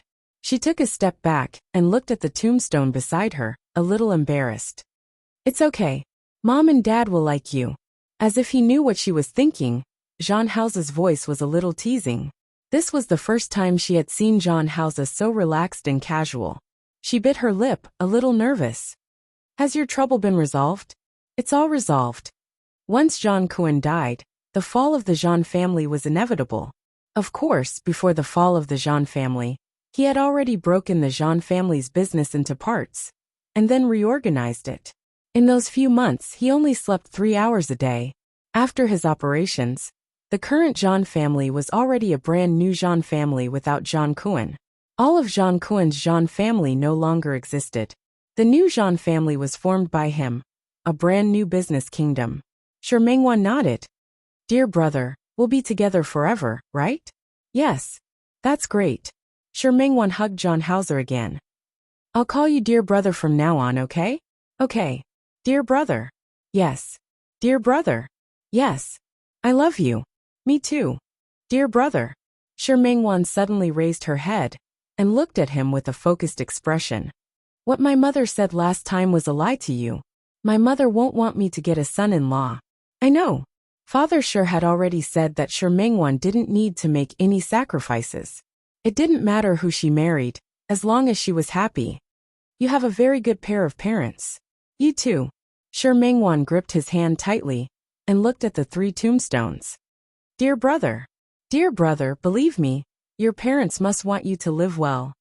Not for him to take revenge, although he had already succeeded, but he believed that all parents in this world only wanted their children to grow up safely. Yes. I know. Jean Hauser held her hand tightly. Let's go. Let's go down the mountain. He turned around and looked at the tombstones. Finally, he bowed, and when he raised his head again, there was a faint smile on his face. It was bright and sunny, completely different from the gloomy atmosphere of the past. Dad, Mom, don't worry. I'll live well. For myself, for you, and for Wanwan. Then goodbye, Auntie and Uncle. Shi Mengwan also bowed, but the way she addressed him attracted Jean Hauser's objection. You should call them Mom and Dad too. Shi Mengwan blinked, as if she was a little embarrassed. In the end, she readily accepted his advice. Dad, Mom, Sister, goodbye. I'll come to see you with Hauser next time. Jean Hauser smiled, held Shi Mengwan's hand, and left together. Wanwan. When they went down the mountain, Jean Hauser suddenly called Shi Mengwan's name. Yes. I founded XM Company in Lin City. XM is just an abbreviation, but the Chinese meaning is to dream. I miss Mengwan. Shi Mengwan was stunned for a moment. She turned around and looked at him. There was a flash of surprise in her eyes. Dear brother? Thank you. Wanwan. Jean Hauser stopped and looked at her. Thank you for waiting for me. Without her, he could still continue to take revenge. He could continue to live his own life. But at the same time, his happiness would also be discounted. Without Shi Mengwan, his life wouldn't be as perfect as it was now. However, Jean Hauser didn't expect that it could be even more perfect than it was now. His wedding with Shi Mengwan was scheduled for October. They separated in October, so they chose to get married in October. After the wedding, they were supposed to go on a honeymoon. But unexpectedly, as soon as the wedding ended, Shi Mingwan vomited profusely. The nervous Zhang Haoze called the doctor to check Shi Mingwan's body, only to find out that she was already more than 2 months pregnant. Because she had been busy with the wedding and the studio, she didn't even know. Because of the severe morning sickness, Zhang Haoze, and she naturally couldn't go on a honeymoon. 7 months later, Shi Mingwan gave birth to a very cute baby girl. Zhang Haoze wanted a daughter wholeheartedly, and now his wish was finally fulfilled. He thought to himself that his life was truly perfect now. Chapter 7:11. When Li Qianxue entered the room, there were already several people sitting inside. Speaking of which, they had all worked with the Li Corporation before. Sitting at the head of the table was her ex-in-law, Qiu Yanba's father, Qiu Tonghe. They were all familiar faces, the Zeng family, the Song family, the Wu family and the Chang family. Li Qianxue nodded at a few people and greeted them one by one. Then, she sat down in a seat near the head of the table. Today was a private banquet. No matter what, Qiu Tonghe was once his in-laws. Although the two of them weren't going to get married, they didn't want to become enemies. There was still a connection. Qianxue. Qiu Tonghe had a good relationship with Li Qianxue. In the past, they used to call each other in-laws. Now there was nothing wrong with calling each other by name. He asked Li Qianxue to sit down and poured her a cup of tea. Li Qianxue had been socializing a lot in the past 6 months, but everyone knew the rules. She usually didn't drink outside. Brother Qiu, if you have something to say, just say it. There's no need to be so polite. Even if she doesn't give face to Qiu Tonghe, she still has to give face to old Master Qiu. Then I'll be straightforward. What Qiu Tonghe wanted to talk about today had something to do with Hu Jinyao. Earlier, Madame Luo and Madame Song had teamed up with Su Peixian and accidentally injured Xiang Kaiping. At that time, no one knew that Xiang Kaiping was Su Qingsong's biological mother. Hu Jinyao didn't direct his anger at the Su family, but at the Luo family and the Song family. There was no need to mention the Luo family. The Star Luo department store had been acquired by the Tianyu Group. Now it was simply miserable. The Song family's Kasong Electronics was even more humiliated by Hu Jinyao. Look, it's been so long. Recently, Brother Luo has found some new connections, but your son-in-law is too powerful. They don't dare to give him the list. Qianxue. No matter what, they were family friends. Don't push things too far, don't you think? Qiu Tonghe didn't want to get involved in these things, but the Luo family and the Song family begged the Qiu family. Now, only the Qiu clan had some face in front of the Li clan. He had to give it to her. Li Qianxue knew about these things. When she came in and saw the Luo family and the Song family, she roughly guessed the other party's intentions. I can't make the decision on this matter. Qianxue, that's not appropriate. You're President Hu's mother-in-law. He has to listen to you, right? Not to mention the fact that Hu Jinyao isn't in Lin City right now. Even if he was, he might not listen to me. At the very least, shouldn't you be looking for Hu Jinyao now? Look, you said it yourself. President Hu isn't in Lin City. We can't find him even if we want to. Moreover, President Hu is still standing up for your daughter, isn't he? But Mrs. Luo and Mrs. Song did it for your other daughter. Li Qianxue's expression did not look too good. Of course she knew that. Speaking of which, Su Peixian was the one who started this. But what of it? Speaking of which, if it weren't for Mrs. Luo and Mrs. Song, Su Qingsang wouldn't have felt guilty towards Xiang Kaiping. In the end, she even almost refused to acknowledge her as her mother, and called Xiang Kaiping her mother instead. Thinking of this, Li Qianxue felt uncomfortable and naturally didn't want to get involved in this matter. Qianxue, it's all in the past. Mrs. Luo and Mrs. Song also know that they were wrong. Besides, this has nothing to do with old Luo and old Song. Why don't you ask your son-in-law to be merciful and let them go? Mr. Luo and Mr. Song, who were called out, began to smile apologetically. Li Qianxue felt bored. She couldn't eat at all in such a situation. She looked at the two of them.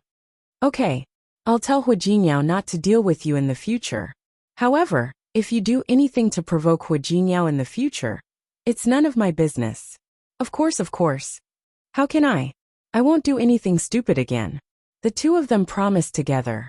The matter was finally resolved. Cho Tongha wanted to ask someone to serve the dishes, but Li Qianxue couldn't eat anymore. She got up and left the hotel. She didn't want to go home. Li Qianxue sat in the car. The driver in front, Xiao Zhao, asked twice where she was going. In the end, she told him the name of a bar. It wasn't that she couldn't go home to drink, but it wouldn't be good if old Master Li saw her like this. Su Qingseng followed Hu Jingyao to Rong City. Su Yusin had already gone to school after getting into college. There were only her and old Master Li at home. It was fine during the day. Li Qianxue could focus all her energy on work. But at night she couldn't. As soon as she returned home, she couldn't help but think of some things in the past. Her sweet daughter, her obedient son. Although Su Qinghui didn't love her, he would come home every day. At that time, the family wasn't happy, but at least it wouldn't be as lonely as it was now. After entering the bar, Xiao Zhao couldn't hide the worry in his eyes.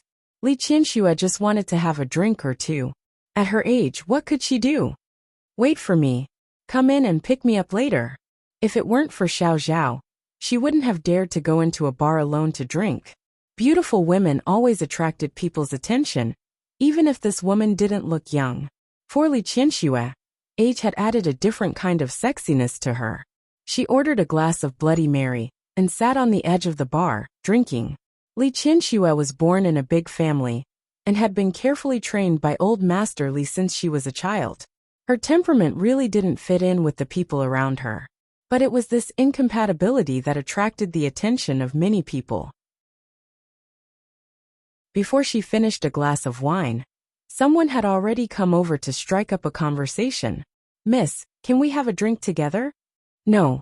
Li Qianxue didn't even look back. She wasn't interested in knowing who the person was. Don't be so petty. How boring is it to drink alone? It's more interesting to drink together. As the man spoke, he reached out his hand to Li Qianxue. Before Li Qianxue could knock the man's hand away, another hand was faster than her. Su Qinghui gently twisted the man's hand. He stood there, and his usually elegant face actually had a hint of fierceness at this moment. You, get lost. Su Qinghui's voice was very cold. The man withdrew his hand and took a step back. He wanted to leave like this, but he felt embarrassed, so he could only leave after saying some harsh words. Just you wait. Su Qinghui ignored the man's harsh words and turned to look at Li Qianxue. She had already finished the wine in her glass and ordered a second glass. When she picked up the glass, he blocked her movement. Qianxue stopped drinking. Who are you? Li Qianxue looked at Su Qinghui and raised her eyebrows slightly. The last time the two of them met was when she went to Rong City to visit Su Qingseng. It had been more than a month since then. After returning to Lin City, they were both in the mall. They would meet frequently. However, Li Qianxue had the ability to make herself ignore Su Qinghui. She had met him a few times when she came back, but every time, she completely ignored Su Qinghui. Su Qinghui knew how much she hated him. He felt helpless, but he couldn't let her keep drinking here. Qianxue, be obedient. If you want to drink, go back and drink. Li Qianxue's alcohol tolerance was not bad. A glass of wine was nothing to her. She looked at Su Qinghui's hand on her wrist, raised her hand, and easily waved it away. Be obedient? Who are you? Why should I listen to you? This was the second time she had said this. A flash of bitterness appeared in Su Qinghui's eyes. Qianxue, I don't think Dad would want you to do this, right? He didn't know what had happened to make Li Qianxue come out to drink, but he believed that old Master Li would definitely not agree. Who are you calling Dad? Su Qinghui, that's no longer your father. She was a little annoyed. The person she didn't want to see the most just now was Su Qinghui. If it weren't for his selfishness, the Li family wouldn't have had so many troubles later on. Thinking of this, she couldn't stay any longer. She withdrew her hand and stood up. Su Qinghui followed behind her. Qianxue, I'll send you back. No need. Li Qianxue stopped. Who said I'm going back? I'm just going to the bathroom. Qianxue. Su Qinghui didn't believe that Li Qianxue would be a person who would throw a tantrum. However, her actions in front of him really made him feel that she was throwing a tantrum with him. Su Qinghui, have you had enough? Li Qianxue looked at the worry on his face. She didn't feel touched. She only felt that it was hypocritical. Why? Are you worried about me now? Yes. Su Qinghui nodded. It's not safe for a woman to drink outside alone. Who said I'm alone? Xiao Zhao is outside. Li Qianxue's face was a little red because of the alcohol. She wasn't drunk. She knew that. She stood up straight and looked at Su Qinghui with a flash of mockery on her face. Also, you really don't have to worry about me. Let's not talk about the fact that I'm just your ex-wife. We're already divorced and have nothing to do with each other. To me, the person who hurts me the most in this world is you. If you're really worried about me, then don't appear in front of me. Otherwise, every time I see you, I'll feel uncomfortable. Su Qinghui's expression didn't look good. His eyes flashed with pain again. Qianxue, stop. Don't call me. I'm disgusted. Li Qianxue wasn't in the mood to continue drinking, and she didn't plan to stay any longer. Su Qinghui, I'll have to trouble you to put away the damn hypocrisy, guilt, and pain on your face. Because the person who should be in pain should be me, not you. Su Qinghui was stabbed by her words again. For a moment, his body couldn't help but tilt. Qianxue, yes. Stop. Li Qianxue really didn't want to hear that sentence. Don't say those 3 words. It's too degrading. Su Qinghui, what you've done makes me want to stab you 1,000,000 times. Don't say those 3 words in front of me. Really, when I hear them, I feel even more disgusted. Qianxue, do we have to be like this? No matter what, they had a child together and so many marriages. Was there really nothing good in her heart that she could miss and think about? No. Li Qianxue shook her head. If you don't appear in front of me, you won't have to do this, right? Su Qinghui stood still. From the time of the divorce until now, he actually knew what kind of person Li Qianxue was. He also knew that it was difficult for him to ask for her forgiveness, but every time he had to endure her words and attitude, it still made him feel pain. In the past, he was the one who made her suffer. Now it was the other way around. It was she who made him suffer. However, he would rather be mocked by her words than see her. Li Qianxue ignored him. She couldn't stay where Su Qinghui was. She couldn't stay for even a minute. After leaving the bar, Xiao Zhao was still waiting. Li Qianxue was about to get into the car when Su Qinghui came over again. Qianxue? Li Qianxue looked at his hand that was holding hers. If you don't let go, do you believe that I'll chop off your hand? Su Qinghui retracted his hand and took a step back because of her attitude. Qianxue, I came to see you today because I have something to tell you. What else can I have to say to you? Li Qianxue blinked. She was really curious. She thought that she and Su Qinghui had nothing to say to each other. Last time I saw Mayor Li, I think you should be more cautious about the Li Corporation's latest project. I heard that there has been a change in the plan. Li Qianxue paused for a moment. She knew about that project. It was one of the plans that she carried out independently after the Li Corporation stabilized in her hands. Had there been a change in the plan? She hadn't heard about it yet, but looking at Su Qinghui, she didn't like his current attitude. She suddenly approached Su Qinghui. Are you trying to curry favor with me? Qianxue, do you have to think that everything I do has a purpose and is so unbearable? Do you need me to think about how unbearable you are? Li Qianxue sneered. Don't you know how unbearable you are? Su Qinghui's expression didn't look good. Li Qianxue took a step back and retreated to the side of the car door. Su Qinghui, you don't get up early without benefits. Everything you do has a purpose. Don't think that I will appreciate your kindness just because you are trying to curry favor with me. Don't forget, Hua Jingyao is my son-in-law, and Mayor Li has a good relationship with him. If anything happens, Mayor Li will definitely inform me and only you. Qianxue, I really don't mean anything else. I just want to remind you. I thank you. Li Qianxue nodded, but in fact, she didn't appreciate it at all. The Li Corporation has nothing to do with you now. I have nothing to do with you anymore. So I don't need your reminder. I won't thank you either. She opened the car door. Before getting into the car, she glanced at Su Qinghui again. Based on what you have done, no matter what you do, I will never forgive you, so you can give up. I will never forgive you in this life. Please don't appear in front of me next time. That way, I can thank you for letting me have peace. After saying this, Li Qianxue got into the car without hesitation. Xiao Zhao sat in the front seat. When Li Qianxue saw his eyes in the rearview mirror, she glanced at him coldly. This is the last time. If there is a next time, you don't have to work in the Li family anymore. Xiao Zhao shrank his neck. At that moment, he was actually shocked by Li Qianxue's gaze. Madam, you can't blame me. Sir. No, what did President Su say? If you think Su Qinghui is better, you can help him drive. I don't mind. Xiao Zhao completely stopped talking. Li Qianxue didn't want to pay any more attention to him.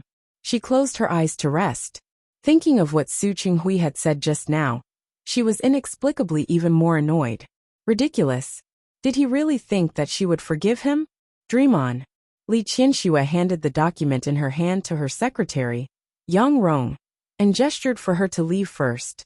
Then, she looked at Wei Ting, who had been sitting opposite her for a long time. Wei Ting, your current actions have already interfered with me. How could that be? I think you're ignoring me. Wei Ting looked at Li Qianxue and spoke with a hint of grievance. Li Qianxue resisted the urge to hold her forehead. She picked up the photo frame on the desk and faced Wei Ting. Do you see this? This is my grandson, my granddaughter. I'm already a grandmother, so you can stop wasting your time on me. It was a group photo. She, Old Master Li Su Qingseng, Su Yusen, and their 2 children. The photo was taken last month, when Su Qingsang's twins were 1 month old. She and Su Qingseng sat on both sides of Old Master Li, each holding a child. Su Yusen stood behind them. Li Qianxue liked this photo very much. To her this was a real family photo. So she came back and had it washed and placed on the desk. So what? Wei Ting glanced at the photo and pointed at Li Qianxue. With you like this, even if you say you're their mother, people will believe you. Li Qianxue couldn't help but hold her forehead this time. She looked at Wei Ting. President Wei, I really still have business to deal with. Can you please leave first? But you haven't promised me to have dinner with me tonight. Wei Ting looked even more wronged. Today is my birthday. Are you that heartless? First, your birthday has nothing to do with me. Second, you also said that it was your birthday last week. Third, I really have something to do today. I have a social engagement tonight, so I refuse. First, I'm pursuing you. I want you to be my girlfriend, so my birthday has something to do with you. Second, I was on the Gregorian calendar last week. Today is the lunar calendar. Can't I? Third, if you want to go to a social engagement, I can accompany you. After all, how inconvenient is it for a woman to go to a social engagement alone? President Wei. Li Qianxue wasn't a sloppy person. The situation in front of her gave her a headache. If you insist on not leaving, I can only call the security guards to chase you away.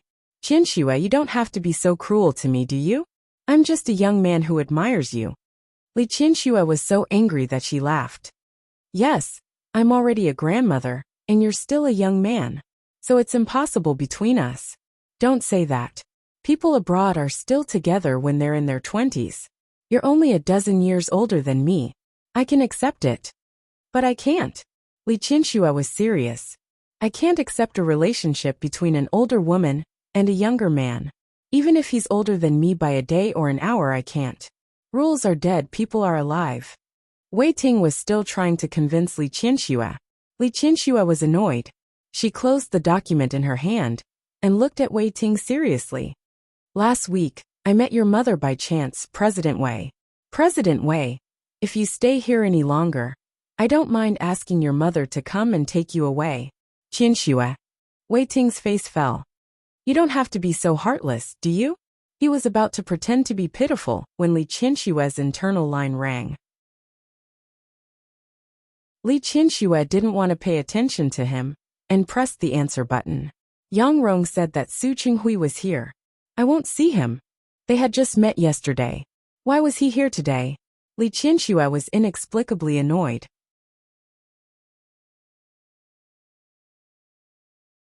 Chapter 712. Li Qianxue looked at Wei Ting. She could tell at a glance what he was thinking. There's no need. You don't need to worry about me and him. If you have nothing else to do, please go ahead. Tsk, Qianxue, you're not planning to give that heartless man a chance, are you? If that was the case, Wei Ting would really vomit to death. Su Qinghui was an old man. Even if he looked younger than his peers, how could he be as young and strong as him? Apart from anything else, he was more handsome than Su Qinghui, wasn't he? Wei Ting thought immodestly. What does that have to do with you? Li Qianxue looked at Wei Ting. She had a headache dealing with such a suitor, who was more than 10 years younger than her, and didn't know how to read people's eyes, and didn't know how to retreat.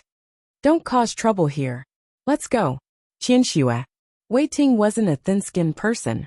He placed half of his body on the table, and looked at Li Qianxue with bright eyes. Good sister, just give me a chance. Look, don't you not like him, and don't want to give him a chance? Isn't it better to use me to anger him? Wei Ting, are you too bored? It was the first time Li Qianxue had met such a slippery person. She didn't even know where to start. Do I need you to piss him off? You can't say that. With me, it'll be twice the result with half the effort. As Wei Ting spoke, he turned around to open the door. Li Qianxue had no time to stop them. Su Qinghui and Yang Rong appeared in front of her. Su Qinghui really had something to talk to Li Qianxue about today, but she didn't expect to see Wei Ting in Li Qianxue's office. Li Qianxue's suitor was a younger and more energetic man than him. His expression turned slightly ugly for a moment. He knew that he had no place in Li Qianxue's heart. Now he refused to give up and stubbornly wanted to make a last struggle. He really knew his feelings. But even if he knew, he also knew that all of his martial arts were very difficult. For example, he had been working hard for the past year. However, no matter how hard he tried, Li Qianxue's heart was as hard as a knife. She refused to give him a chance. But Wei Ting was different. He was young and energetic. She didn't seem to mind that Li Qianxue was married, and was even a grandmother. In this way, Su Qinghui had a strong sense of crisis. Even if he knew that even without Wei Ting, Li Qianxue might not forgive him. However, with such a person around, the difficulty would undoubtedly increase. CEO Li, CEO Su said he has something to.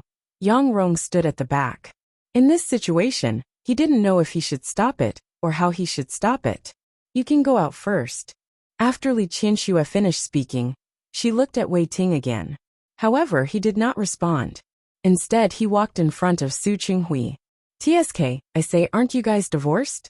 How could he be so shameless? Can't you tell that Qianxue doesn't want to see you? Su Qinghui was getting older. Although he was not as angular as Wei Ting, he definitely did not lose in terms of aura. Well, if she doesn't want to see me, does she want to see you? Wei Ting choked. He almost choked on his own saliva. Su Qinghui, you. Am I wrong? Without saying anything more, just these 4 words were enough to make Wei Ting flustered and exasperated. He couldn't help but turn around to look at Li Qianxue, wanting her to stand up for him. Li Qianxue had a headache. How could she have the time to pay attention to him? Stop fooling around. Wei Ting wasn't really a child. Being looked at by Li Qianxue like she was looking at a child, he didn't feel good.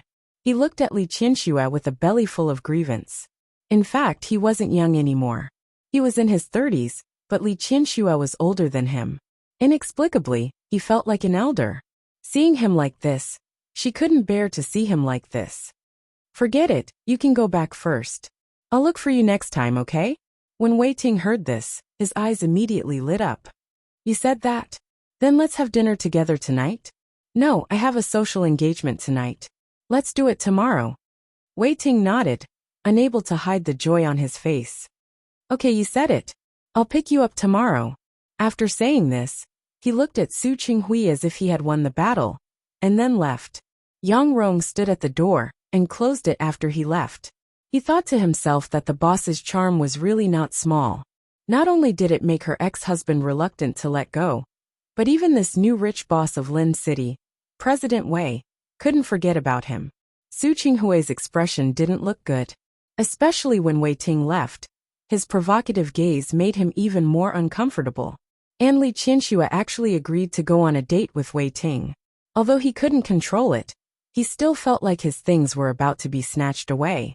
Even if Li Qianxue was no longer his, he couldn't control himself. Wei Ting isn't a good match. You should stay away from him. As soon as the words came out of his mouth with a somewhat preaching tone, he knew that he had said something wrong. Sure enough, Li Qianxue, who was sitting behind the desk, raised her head at this moment. Her eyes were cold and mocking. He's not a good match. You are? Su Qinghui was speechless. Looking at the gorgeous face in front of him, that had been treated well by time, he felt a toothache. He's so much younger than you. He doesn't look reliable and steady. If you really want to find one, you should choose one who looks more honest. Anyway, he didn't like this Wei Ting. No, it should be said that he didn't like all the men who were close to Li Qianxue. You're honest. But what happened in the end? Back then, when she was with Su Qinghui, old Master Li had never objected. After all, Su Qinghui looked very honest, steady and reliable back then. But how did Su Qinghui repay him? Su Qinghui was speechless. At this point he couldn't continue. His face was a little gloomy. He took a few steps forward and looked at Li Qianxue. There was a flash of regret in his eyes. In fact, regret surged in his heart from time to time after he knew that he had fallen in love with Li Qianxue. The longer it took, the more uncomfortable it made him. Qianxue, I already know that I was wrong. I already know that I was wrong. Can you give me a chance? Li Qianxue looked up at him and saw the pain on his face. She only felt happy. Yes, you know that you were wrong. The murderer also knows that he was wrong after he went to prison. But is it useful?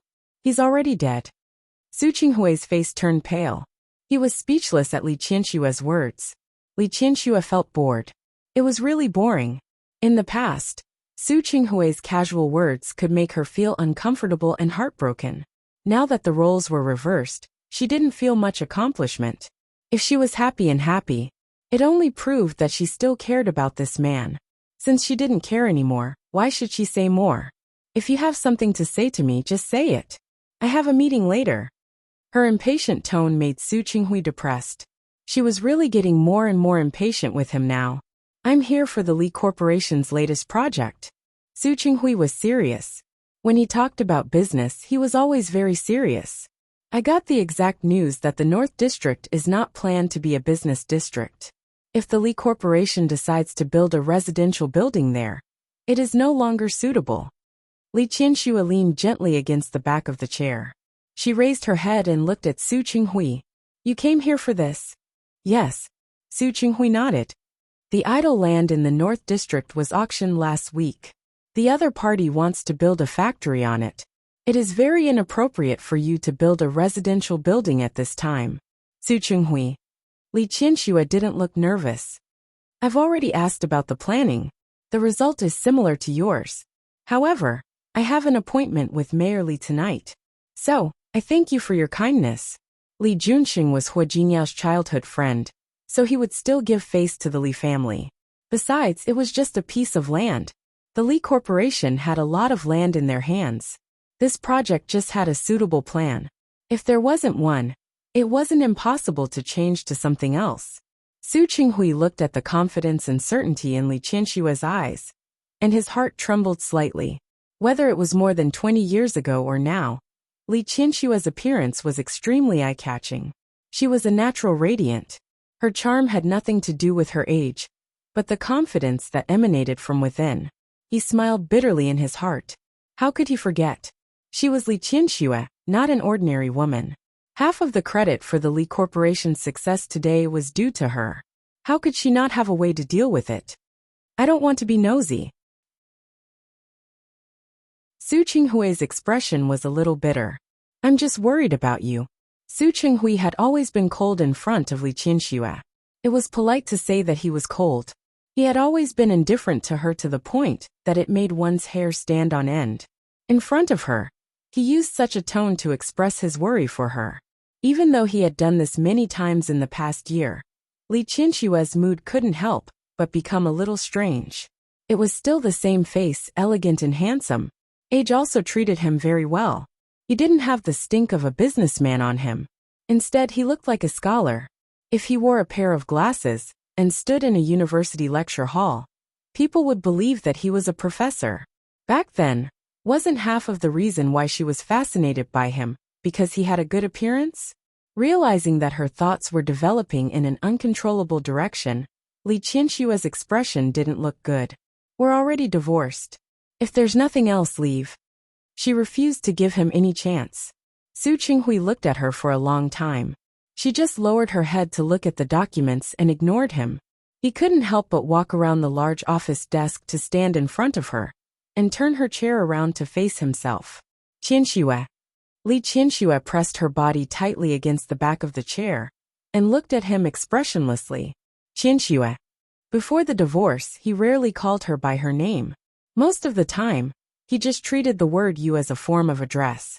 After the divorce, her name became a thorn in his heart. Every time he called it, it hurt more. I really regret it. He held her hand.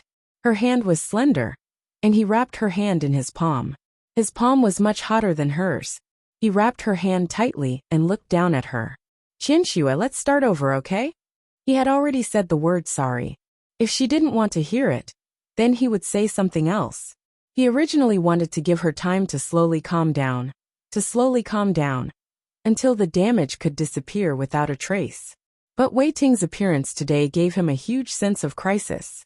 Not to mention Wei Ting, even any random man would be more competitive than him, because they had never hurt him, but he was the one who had hurt her the most.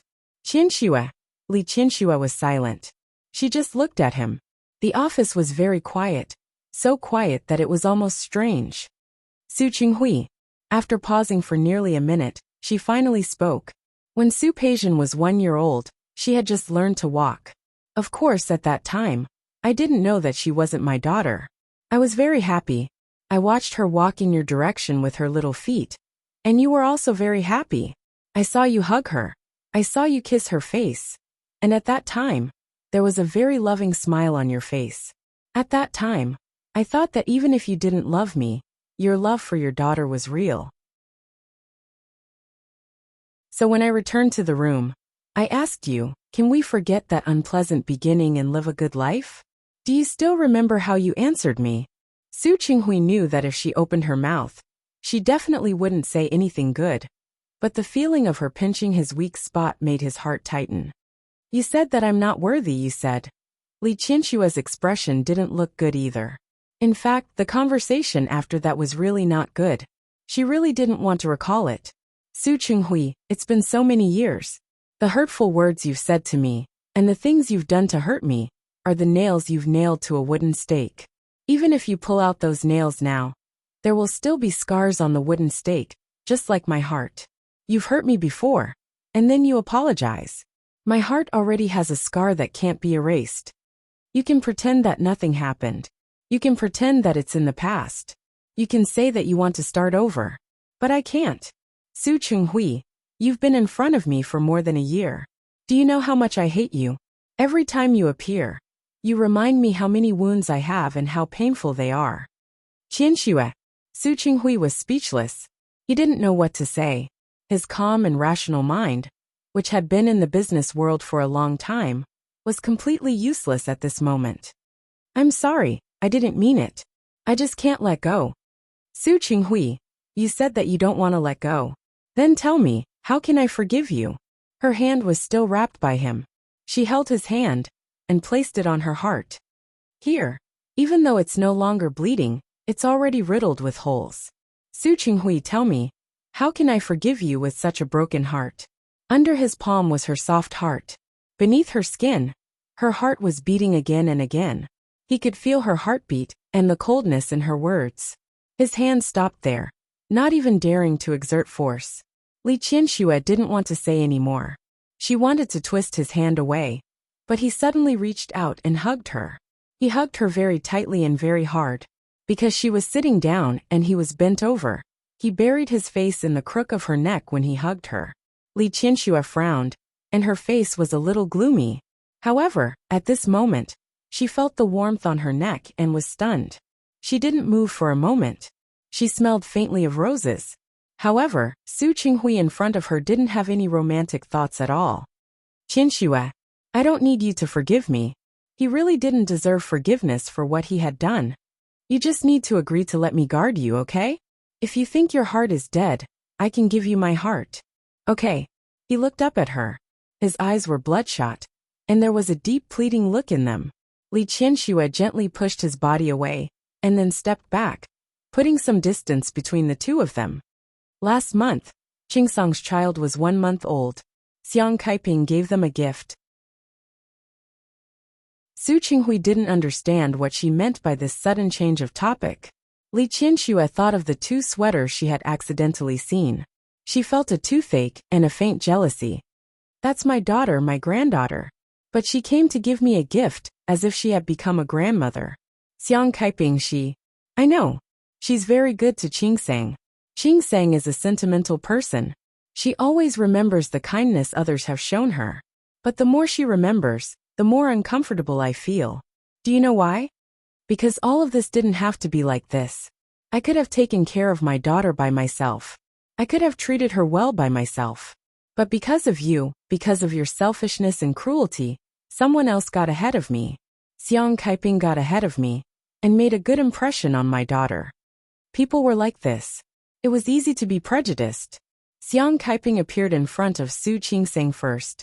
Even if Su Qingsang didn't have a mother-daughter relationship with her, she had cultivated a mother-daughter relationship with her. That was what she hated the most. She didn't need to say anything else. Su Qinghui understood everything. She didn't want to say it anymore. She turned around and picked up the document again, looking like she refused to talk anymore. Su Qinghui looked at her side profile, and raised his hand to touch her several times. In the end he lowered it, turned around and left rather weakly. The office fell silent again. Li Qianxue couldn't bear to look at the document in front of her anymore. She chased Su Qinghui away, but she didn't feel happy in her heart. Every time she fought with Su Qinghui, she actually hurt the enemy 1,000 times and hurt herself 800 times. Her hurtful words could hurt Su Qinghui, but they also made her constantly recall the past. She shook her head. Now, she only hoped that she wouldn't see Su Qinghui as much as possible. After all, every time she saw him, she really couldn't be in a good mood. Li Qianxue was still thinking about not seeing Su Qinghui in the future. But that night, when she met Li Junsheng, she saw him again. When she saw Su Qinghui sitting next to Li Junsheng, Li Qianxue's expression didn't look good. She instinctively wanted to leave, but Li Junsheng had already stood up. Auntie. Although Li Junsheng was the mayor of a city, in front of him were Hua Jinyao's father-in-law and mother-in-law. It wasn't appropriate for him to be arrogant in front of these 2 people. Mayor Li, you're too polite. Li Qianxue entered the door. Basic politeness was still necessary. Coincidentally, Uncle has some ideas about the project in the north of the city, so I asked him to come with me. Auntie, you don't mind, do you? They were all here. In front of her, apart from Li Junsheng, there was also Director Chen from the city construction, and Secretary Li from the secretarial office. How could she say that she minded? Of course not.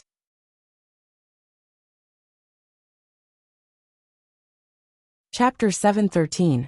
He had seen someone he didn't want to see twice in one day. This made Li Qianxue's mood very bad, and she couldn't help but show some emotions on her face.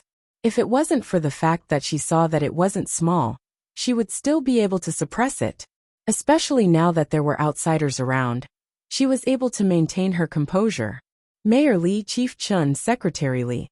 After greeting them one by one, he sat down beside Li Junsheng.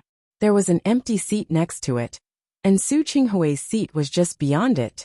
As she sat down, she gestured for Director Chen and Secretary Li to sit down as well. Unexpectedly, Su Qinghui stood up and moved to the seat next to her. There aren't many people here. It'll be more lively if we sit together. He spoke calmly, but Li Qianxue was furious. Li Junsheng sensed that the atmosphere wasn't right. He smiled and tried to smooth things over. Yes, there are no outsiders here, so let's sit together. He had been in Lin City for more than 2 years. Director Chen's ability was quite good, and he was willing to give him a chance to guide him. Li Qianxue couldn't point out Li Junsheng's face. Although his seniority was lower, he was still the mayor of a city. She couldn't really lose face here. She resisted the urge to get up. After toasting Li Junsheng with a cup of tea, and waiting for the dishes to be served, she first talked about the land in the North District. A large enterprise like the Li Corporation would always have a few pieces of land that were auctioned off. She had already planned to build a high-end residential area in that area, because he knew that a business district would be built near that piece of land. However, now that the plan had changed, and they were not going to build a business circle, the Li Corporation's idea of building a high-end residential area would have to change. Auntie, don't worry. It's not a big deal. Li Junxing glanced at Bureau Chief Chen as he spoke. Bureau Chief Chen said, "Don't worry about this. The reason why the factory is being built in the North District is because Chief Gao of the Investment Promotion Agency has taken over a company. But now you know that when companies set up factories here, they have very strict environmental requirements. They didn't have a suitable piece of land, so they decided to go to the North District. But we haven't made a decision yet. Nothing has been decided yet." "What if it's decided?" Su Qinghui had heard that Director Gao was very good at attracting investment. The higher-ups also attached great importance to him. The company that Director Gao took in is a paper mill. As you know, paper mills usually cause a lot of pollution. As long as the city doesn't approve it, they can't build a mill on this land. Li Qianxue understood what Director Chen meant, but she thought of something else. But what if the other party do complete the procedures and do environmental protection? You guys don't worry. In the past few years, Lin City has been developing quite well. Many companies want to set up factories here. When the time comes, you can resell the land. It won't be a loss. Li Qianxue didn't think that way. This was the most helpless way. Ti Lin to Lin. Ti to Chen to Lin to Li City. However, Director Chen's words also made sense.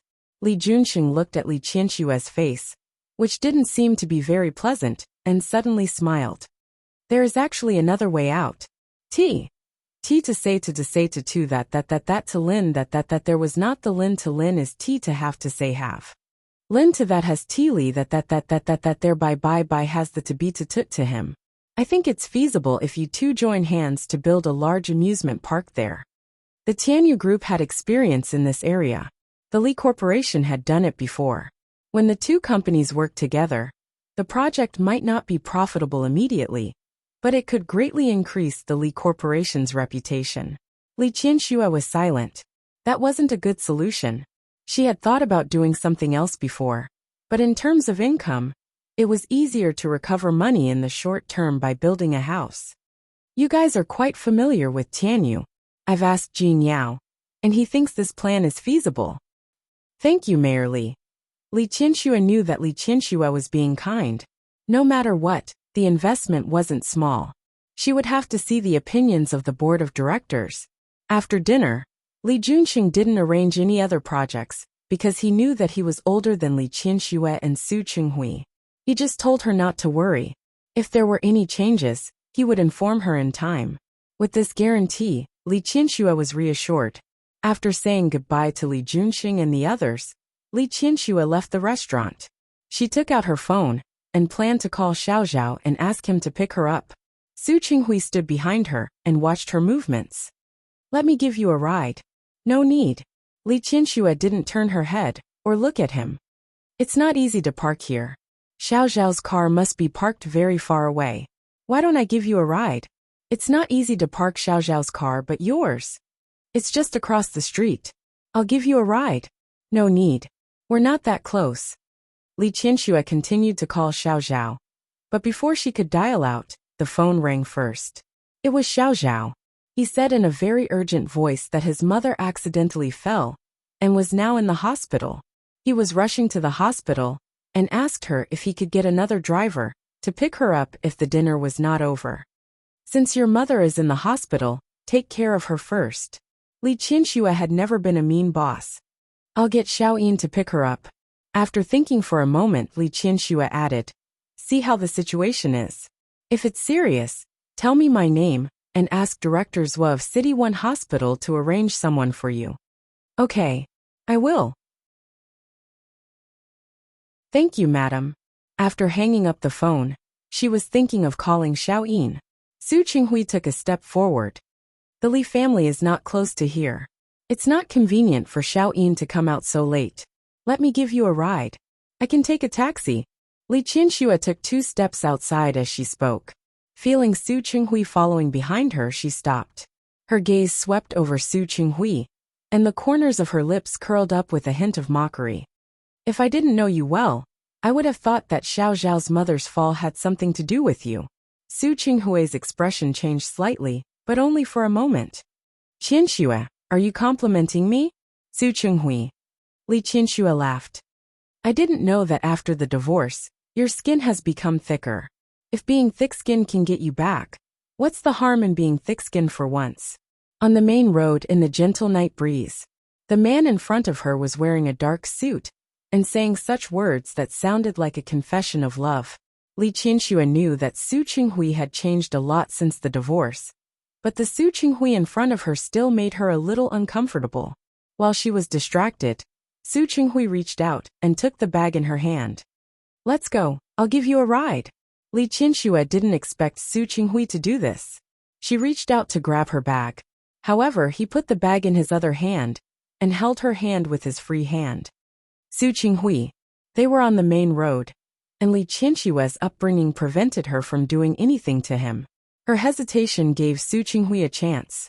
In just a short while, he had already taken her to the opposite side of the road, where he parked his car. Su Qinghui rarely drove by himself in the past. When he was in the Li family, he had a driver. After divorcing Li Qianxue, he began to slowly get used to doing some things by himself. He opened the car door and gestured for Li Qianxue to get in. Li Qianxue glared at him and reached out to take the bag in his hand. Qianxue, we're husband and wife. Even if you don't have any feelings for me now, we still have 2 children, right? Do you have to treat me like an enemy? Aren't we enemies? Li Qianxue stood still. From the day you replaced my daughter and made her an illegitimate daughter, we were already enemies. Su Qinghui's face froze, and then he smiled bitterly. Qianxue, if you really treat me as an enemy, what you have to do now is to think of ways to torture me and take revenge on me. That makes me unhappy, isn't it? Do you think I haven't thought about it? The reason why I don't take revenge on you isn't because I don't hate you, nor is it because I can't do it. It's because I still want to take care of the child. I'm not like you. I can't be so biased and cruel to my own child. There was no way to talk about this. Su Qinghui knew that Li Qianxue had always been a person of her word. He also knew that in her heart, he had already been isolated from her. Get in the car. He didn't try to explain or defend himself anymore. Some things were done, and they were done. If she didn't understand, then so be it. The more he explained, the more unsightly he looked. Since that was the case, there was no need to explain. It's getting late. I'll send you back first. His sudden change in attitude made Li Qianxue unable to say the sarcastic words that she wanted to say. Looking at the bag in Su Qinghui's hand, Li Qianxue got into the car. Su Qinghui followed her into the car. The car was very quiet. Li Qianxue had nothing to say to him. The car drove in the direction of the Li family. Not only was Li Qianxue familiar with this road, but Su Qinghui was also familiar with it. Li Qianxue didn't want to face him, so she turned her face out of the car window and pretended to look at the scenery. Just now at the dining table, she drank a glass of wine. With her alcohol tolerance, she naturally didn't get drunk. However, during this period of time, she had a lot of work on her hands, so she could be considered very busy. The Li family was near the suburbs, and the journey wasn't short. Su Qinghui was used to driving very slowly, and Li Qianxue actually unknowingly felt sleepy. Su Qinghui's car stopped 10 minutes away from the Li family's house. He had just realized that Li Qianxue had fallen asleep, and she seemed to be in a deep sleep. He parked the car by the side of the road and didn't turn on the interior lights. He just looked at Li Qianxue with the light from the road outside. In the past, the two of them had actually had many opportunities to sit in the same car. In the past, no matter how hard he tried to convince himself that he didn't love her. However, as the president and general manager of the Li Corporation, they had to face many situations together. In the past, every time they got into the car, she would sit on one side, and he would sit on the other. There was a large distance between the two of them. In the beginning, she would actually take the initiative to approach him. She would snuggle up to him and talk to him about the company and the children.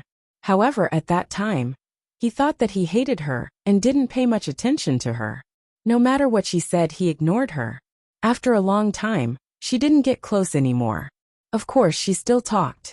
After all, with their positions, not to mention the two children, there were also many things to discuss in the company. However, they really didn't have much time to attend events together. Therefore, at this time, those memories became even more precious. Now he wanted to hear her continue. He wanted her to smile at him and talk to him like before. But it was already too difficult. He raised his hand and inched closer to her face. She had taken good care of herself. Even at this age, not to mention spots and fine lines, it was rare to see a single pore on her face. His hand got closer and closer, and finally, it was placed on her face. It was as smooth and delicate as he had imagined. He just put it there, and didn't do anything else. When he really touched the person he missed, he realized that his regret was deeper than he had thought. Why was he so stubborn? Why didn't he see his heart clearly earlier? If he had known that he would have such a day, he definitely wouldn't have done those things. However, there were no ifs. Looking at Li Qianxue, who was asleep and unaware, Su Qinghui's emotions were a little turbulent. He couldn't help but move his face closer and closer. Those red lips that were inches away from him made him move closer and closer, as if he was possessed. It was also at this moment that Li Qianxue suddenly opened her eyes. The moment she opened her eyes, she saw Su Qinghui's enlarged face in front of her. There was also his hand on her face, and his lips that were almost touching hers. Without thinking, Li Qianxue raised her hand and slapped Su Qinghui's face. With a pa sound, Su Qinghui was hit squarely by her. She had just woken up and was in a daze, so her hand wasn't strong. Su Qinghui was hit, and his face tilted slightly, but that was all. "Do you want to hit this side as well?" he said. "That way, it'll be symmetrical." Crazy. Li Qianxue couldn't bear it anymore. She really raised her hand and was about to slap the other side of his face. Su Qinghui grabbed her hand. He didn't use much force, just holding her and not letting her move. "Sorry, I just couldn't help it." She couldn't help it. Li Qianxue pulled her hand back, and the coldness on her face didn't diminish. "Yes, you couldn't help it. So you came to take advantage of me? Su Qinghui, you're really good." Well, this was his fault. Su Qinghui couldn't be bothered to explain anymore. He directly grabbed the hand that was about to leave, and his face was a little more serious than before. "Qianxue, I think there are still other ways to solve the new project in the North District, even if we don't cooperate with the Tianyu Group." He suddenly got down to business, which made Li Qianxue a little uncomfortable. She pulled her hand back and looked at the person in front of her. "What way?" Li Qianxue's expression calmed down a little. Today, it seemed that she had received Li Juanxing's guarantee, but in fact, every change would bring about a new change in the plan. She had personally participated in the planning of the residential area in the North District. She was not in a good mood when the plan suddenly changed. She didn't expect Su Qinghui to have a way.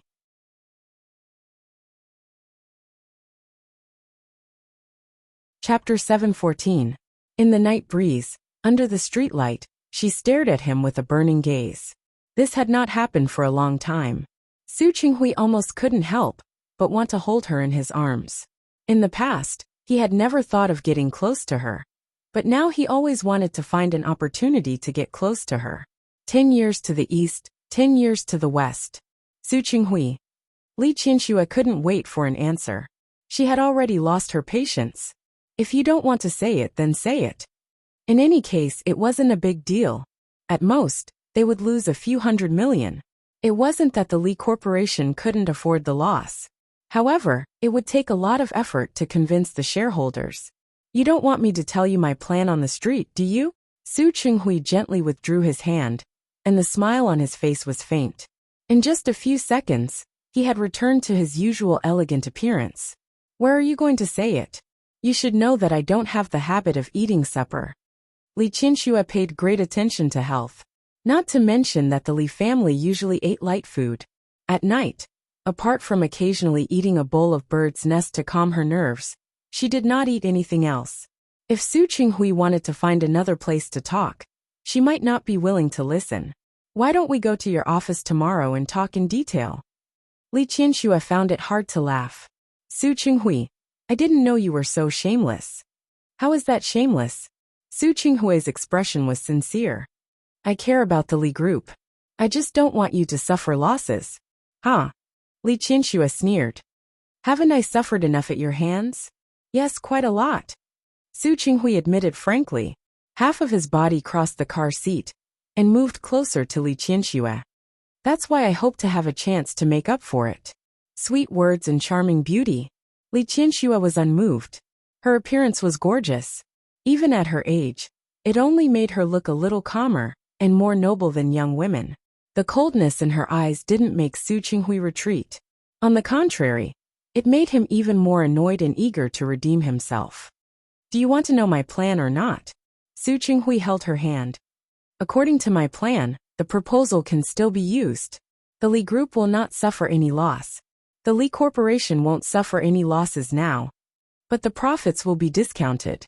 What if I can guarantee that not only will the Li Corporation's income not be discounted, but it will be even better than your original plan? Li Qianxue was about to pull her hand back, but she stopped because of Su Qinghui's words. Although she hated this person now, she had to admit one thing. That was Su Qinghui's means and ability. They had been married for more than 20 years. She had followed him all the way to bring the Li Corporation to where it was today. Naturally, she knew it. Su Qinghui, you have to know that the Li Group today doesn't care about the loss of hundreds of millions. What makes you think that I would give you a chance to get close to me for a piece of land? It's true that the Li Corporation doesn't care. But if you want to convince those shareholders, you'll have to spend a lot of effort. With me around, I can help you avoid these troubles. Why not? Li Qianxue sat still. Su Qinghui leaned forward a little more. If it's my proposal, it can double the profits of the Li Group. I think those shareholders will not only not make things difficult for you, but they will also thank you, right? There was silence in the carriage. Li Qianxue knew that what he said was the truth. In fact, the shareholders of the company had some complaints about Su Qinghui leaving the Li Group. After all, the benefits of the shareholders had increased every year since Su Qinghui took over the Li Group. In the year that Li Qianxue took over, there naturally wouldn't be any big trouble. However, Su Qinghui was in charge of some of the businesses before. She did spend a few months to bring the company on the right track and appease the shareholders. Qianxue, can't you believe me just once? Li Qianxue looked at the enlarged face in front of her. She suddenly retracted her hand and leaned against the back of the chair. Take me home. No objection meant that she agreed. Li Qianxue had always valued the Li Corporation. In her heart, other than her family, only her own company could make her care about it. Su Qinghui was more or less relieved. He was afraid that Li Qianxue wouldn't even take the Li Corporation seriously. At that time, he would really be in trouble. Seeing Li Qianxue turn her face to look at the street view, Su Qinghui inexplicably leaned over and kissed her on the cheek. When Li Qianxue glared at him, he quickly sat up straight and started the car. Su Qinghui, Li Qianxue hadn't been so angry for a long time. Don't go too far. Yes, I'll be careful next time. Su Qinghui turned to look at her. Next time, I'll definitely ask for your permission. Who would agree to such a thing? Since you didn't object, I'll take it that you agreed. Li Qianxue was about to flare up again, but she realized that she had taken the initiative to talk to him. Annoyed, she turned her face away from him. The car stopped at the Li family's villa. Su Qinghui's car didn't want to enter the villa, but the villa's sensor door directly opened when it scanned his car license plate number. Su Qinghui drove in just like that. This action made Li Qianxue quite angry again. She was going to tell Uncle Zhang tomorrow to delete Su Qinghui's license plate number from the database so that he wouldn't be able to enter again. We're here. Su Qinghui stopped the car and found that Li Qianxue was still angry. He looked calm on the surface, but his heart was actually very bitter. I'll go to your office tomorrow afternoon to look for you. Li Qianxue didn't want to talk to him anymore and got out of the car. Qianxue, Su Qinghui suddenly called out to her. She stopped in her tracks and didn't turn around. Good night. Sweet dreams. Li Qianxue had a headache. She quickened her steps and quickly went into the main residence. Unexpectedly, when she entered the door, old Master Li was still awake. Recently he had liked playing chess. He had gone to Rong City a few times and played chess with old Master Hua. The two of them were equally good at chess. There were wins and losses in the game. In the past, they didn't interact much. Now that he had great-grandchildren, he would probably have to go to Rong City more often. Therefore, he was especially willing to spend time in this area. Qianxue, come. What's your next step? No matter how emotionally Qianxue was outside, when she returned home and faced her old father, she restrained her emotions. Let me see. She walked to the chessboard and stood still. Before she could ask, old Master Li stared at the chessboard and spoke without raising his head. Did Qinghui send you back? Li Qianxue was stunned. She knew that old Master Li had seen it, so she didn't deny it. Yes. You were fine. Li Qianxue sat down opposite him. She picked up the black piece and placed it on the chessboard. I had an appointment with Mayor Li today. He happened to be there. When I came back, Xiao Zhao had something to do. He said he would send me back. Old Master Li picked up the white piece and placed it on the chessboard. Yes. We met by chance. But he has been courting you very hard this year, hasn't he? Li Qianxue's expression almost changed. Dad, which eye of yours saw him courting me? No. Old Master Li finally raised his head to look at her. You went to Rong City, and he went to Rong City. You asked Mayor Li, and he also asked Mayor Li. Isn't it the same as sending you home? He went to Rong City to see Qingseng, not for me. As for the appointment with Mayor Li, his new company also has a lot of things to deal with. What does it have to do with me? So, you don't plan to remarry? Of course not. Li Qianxue raised her voice. Even if I don't get married in this life, I won't get involved with him again. Old Master Li was silent and looked at the chessboard in his eyes. It's fine, but it's impossible not to get married. I heard that there is a young man who has been courting you very hard. Dad, where did you hear that? Why not? The other party helped our company upgrade the software, and he could have left after the upgrade. In the end, he came to our company every day to fix the loopholes in the company's website and treat us to meals. Isn't that courting? Dad, it's impossible for me and Wei Ting. Don't think too much. Maybe not. Bring him to me next time. I'm not that kind of stubborn old man. If I really like him, a few years difference doesn't matter. Dad, is that a few years difference? A dozen years difference. If it were in ancient times, I could be his mother. What are you thinking? Marriage is free, love is free. Look at that French president. Didn't he also find someone much older than him? Dad. Li Qianxue found that she couldn't communicate with old Master Li anymore. All right, I know my own business. Don't worry about it. I don't want to worry about you either. It's just that I'm old. Yusen went to school. Although he said that he would come back in a few years. When he came back, he would probably have a family. Qingseng is far away in Rong City. Even if the transportation is convenient, the number of times you can meet is limited. It doesn't matter if I'm old, but I also want you to have someone by your side. I don't know what I can help you with, but it's good to accompany you and take care of you. If you don't like Cheng Hui and that young man, many of the families of some family friends have lost their wives. You can see when the time comes. If you meet someone suitable, you should find another one. Li Qianxue's lips moved. She looked at the white hair on old Master Li's head. She was about to agree, but the words that came out of her mouth changed. And in the end, there was still some resistance. Dad, it's easy for you to say that. Find someone to take care of me. Let's not talk about the fact that I don't need anyone to take care of me. Even if I really find someone like Su Qinghui, haven't I had enough of him for the past 20 years? Old Master Li was speechless, and his expression didn't look good for a moment. Li Qianxue softened her tone. Dad, don't worry about my matters. It's good that it's like this now. Besides, my children are all grown up. I'm really not in the mood. There was a hint of guilt in old Master Li's eyes. In the end, once bitten, twice shy. You've been hurt by Cheng Hui. If you say so, then so be it. Li Qianxue didn't deny it. My passion has been exhausted. If you really want me to love someone, and be with someone now, I really can't get excited. So Dad, don't worry about my matters for now, okay? I'm an old person. I can take care of myself. I also know what's good for me.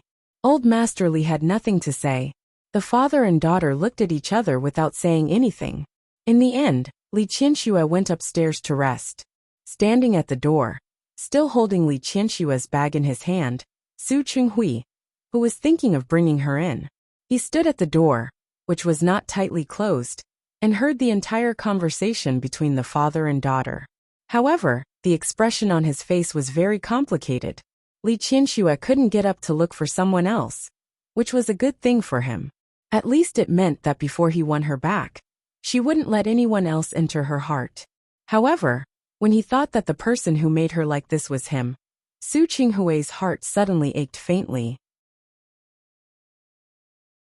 His heart felt as if it was being pricked by a thin needle. It was stuffy and stinging. He hung the bag in his hand on the handle of the door. Su Qinghui didn't go in again.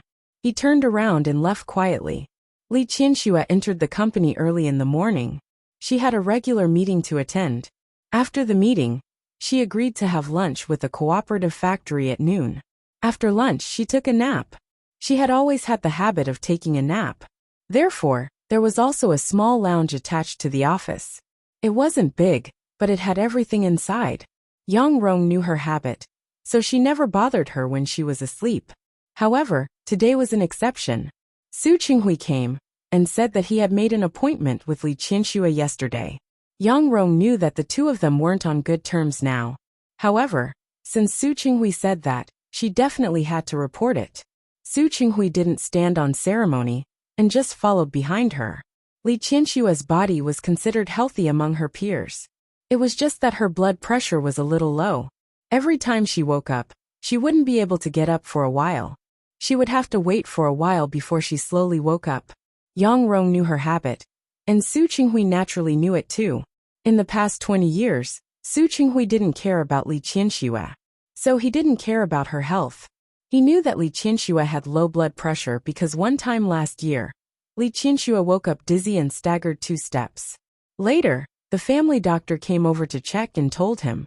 He followed Yang Rong into the door and saw that Li Qianxue had just sat up.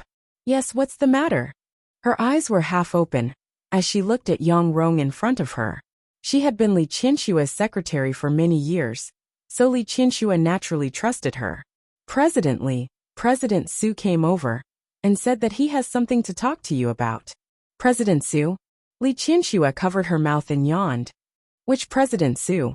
President Su. He said that he made an appointment with you yesterday. Yesterday? Li Qianxue remembered that Su Qinghui said yesterday that he had a plan that could increase the income of the land in the North District by hundreds of millions. Yes. Let him in. Yang Rong received a definite answer and didn't ask any more questions.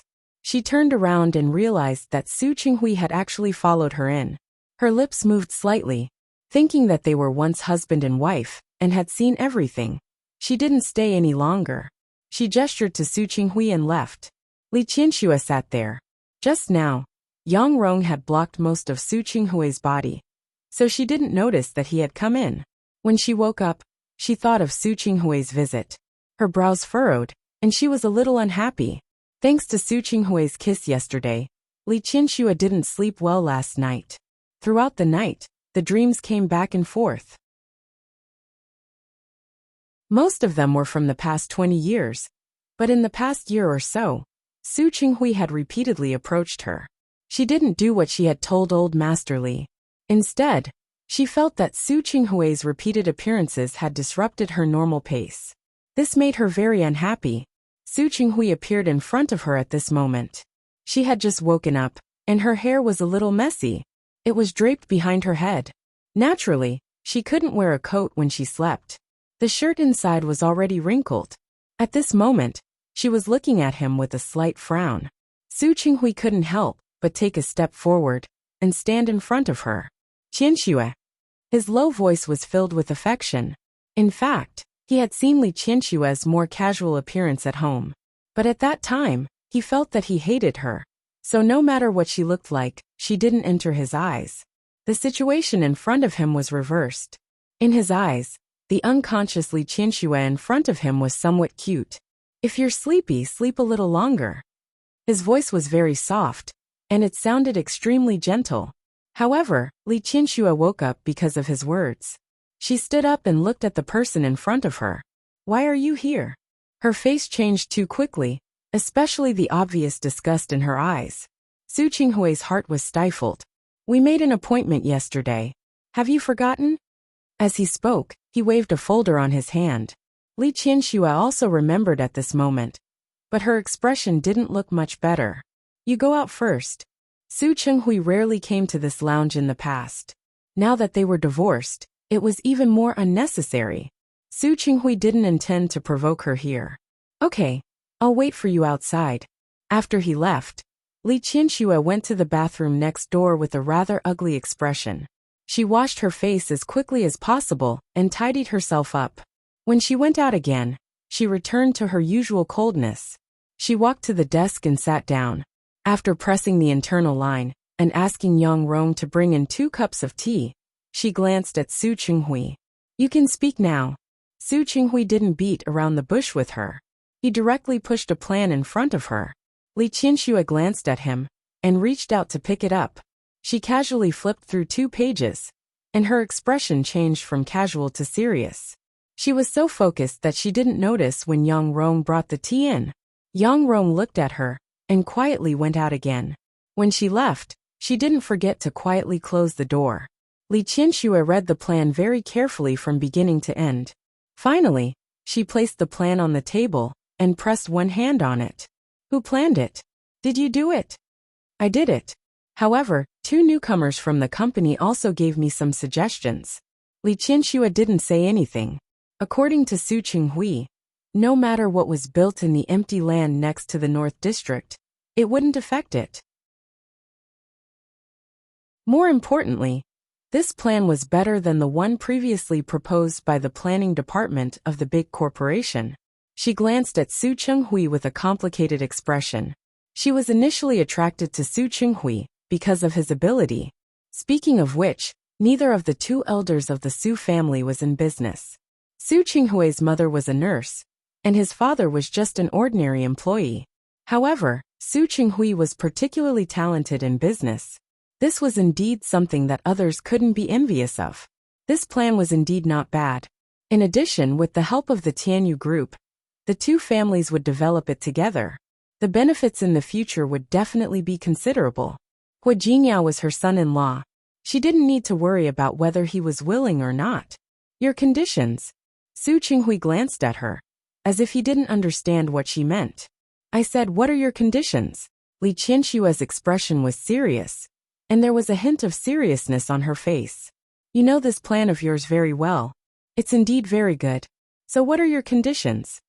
Su Qinghui didn't answer her question. Instead, he said as if he was asking for credit. Just not bad? I thought you would say that my plan is perfect.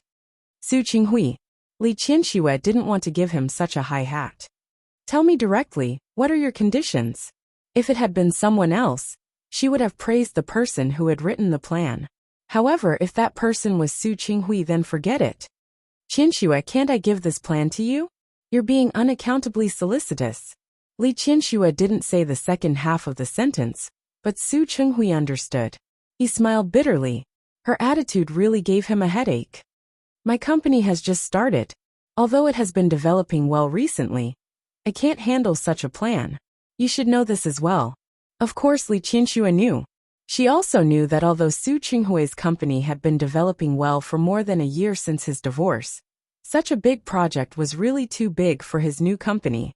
So you're trying to say that you're going to give me such an almost perfect plan for free? I'm not saying that I'm giving it away for free. I want a chance.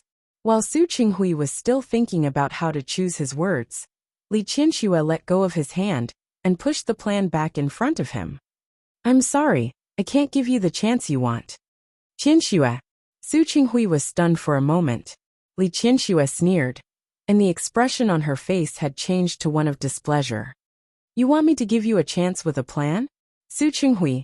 Do you really think you're so shameless? Not to mention that she had no intention of getting back together with him.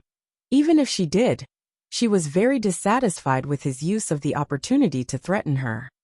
Qianxue, in your heart, is my character so despicable now? Almost.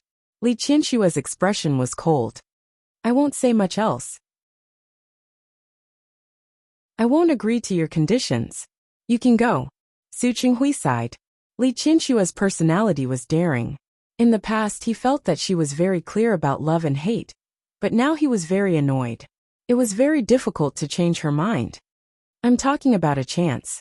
I mean, if possible, can I also participate in this project? The Li Corporation and Tianyu Group eat the meat, and our small company can just follow behind and drink some soup. This time, it was Li Qianxue's turn to be stunned.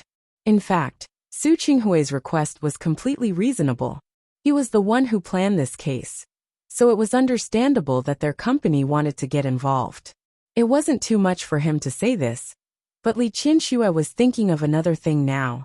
If she agreed, then for a long time, she and Su Qinghui would definitely have to interact with each other, because of work matters. This was something she didn't want to see. Li Qianxue was silent for a moment. Su Qinghui seemed to know what she was thinking. He pushed the plan in Li Qianxue's direction again. Qianxue, you should know that with the current conditions of the Li Corporation, and the help of Tianyu Group, plus this plan, how much benefit will it bring to the Li Corporation? If you don't agree because of me, the shareholders will probably be unhappy, right? That's my business, not yours. The Li family accounted for the majority of the shares. She believed that even if the shareholders were unhappy, they wouldn't dare to make things too difficult for her. You're tuning in to the Li Mei's Sword of Destiny YouTube channel. We're so grateful for your support. And don't forget to subscribe to join us on this incredible journey through captivating stories. Your generosity through donations truly makes a world of difference, as it's the primary source of revenue that allows me to expand and enhance this channel for you. Thank you from the bottom of my heart for being a part of this adventure.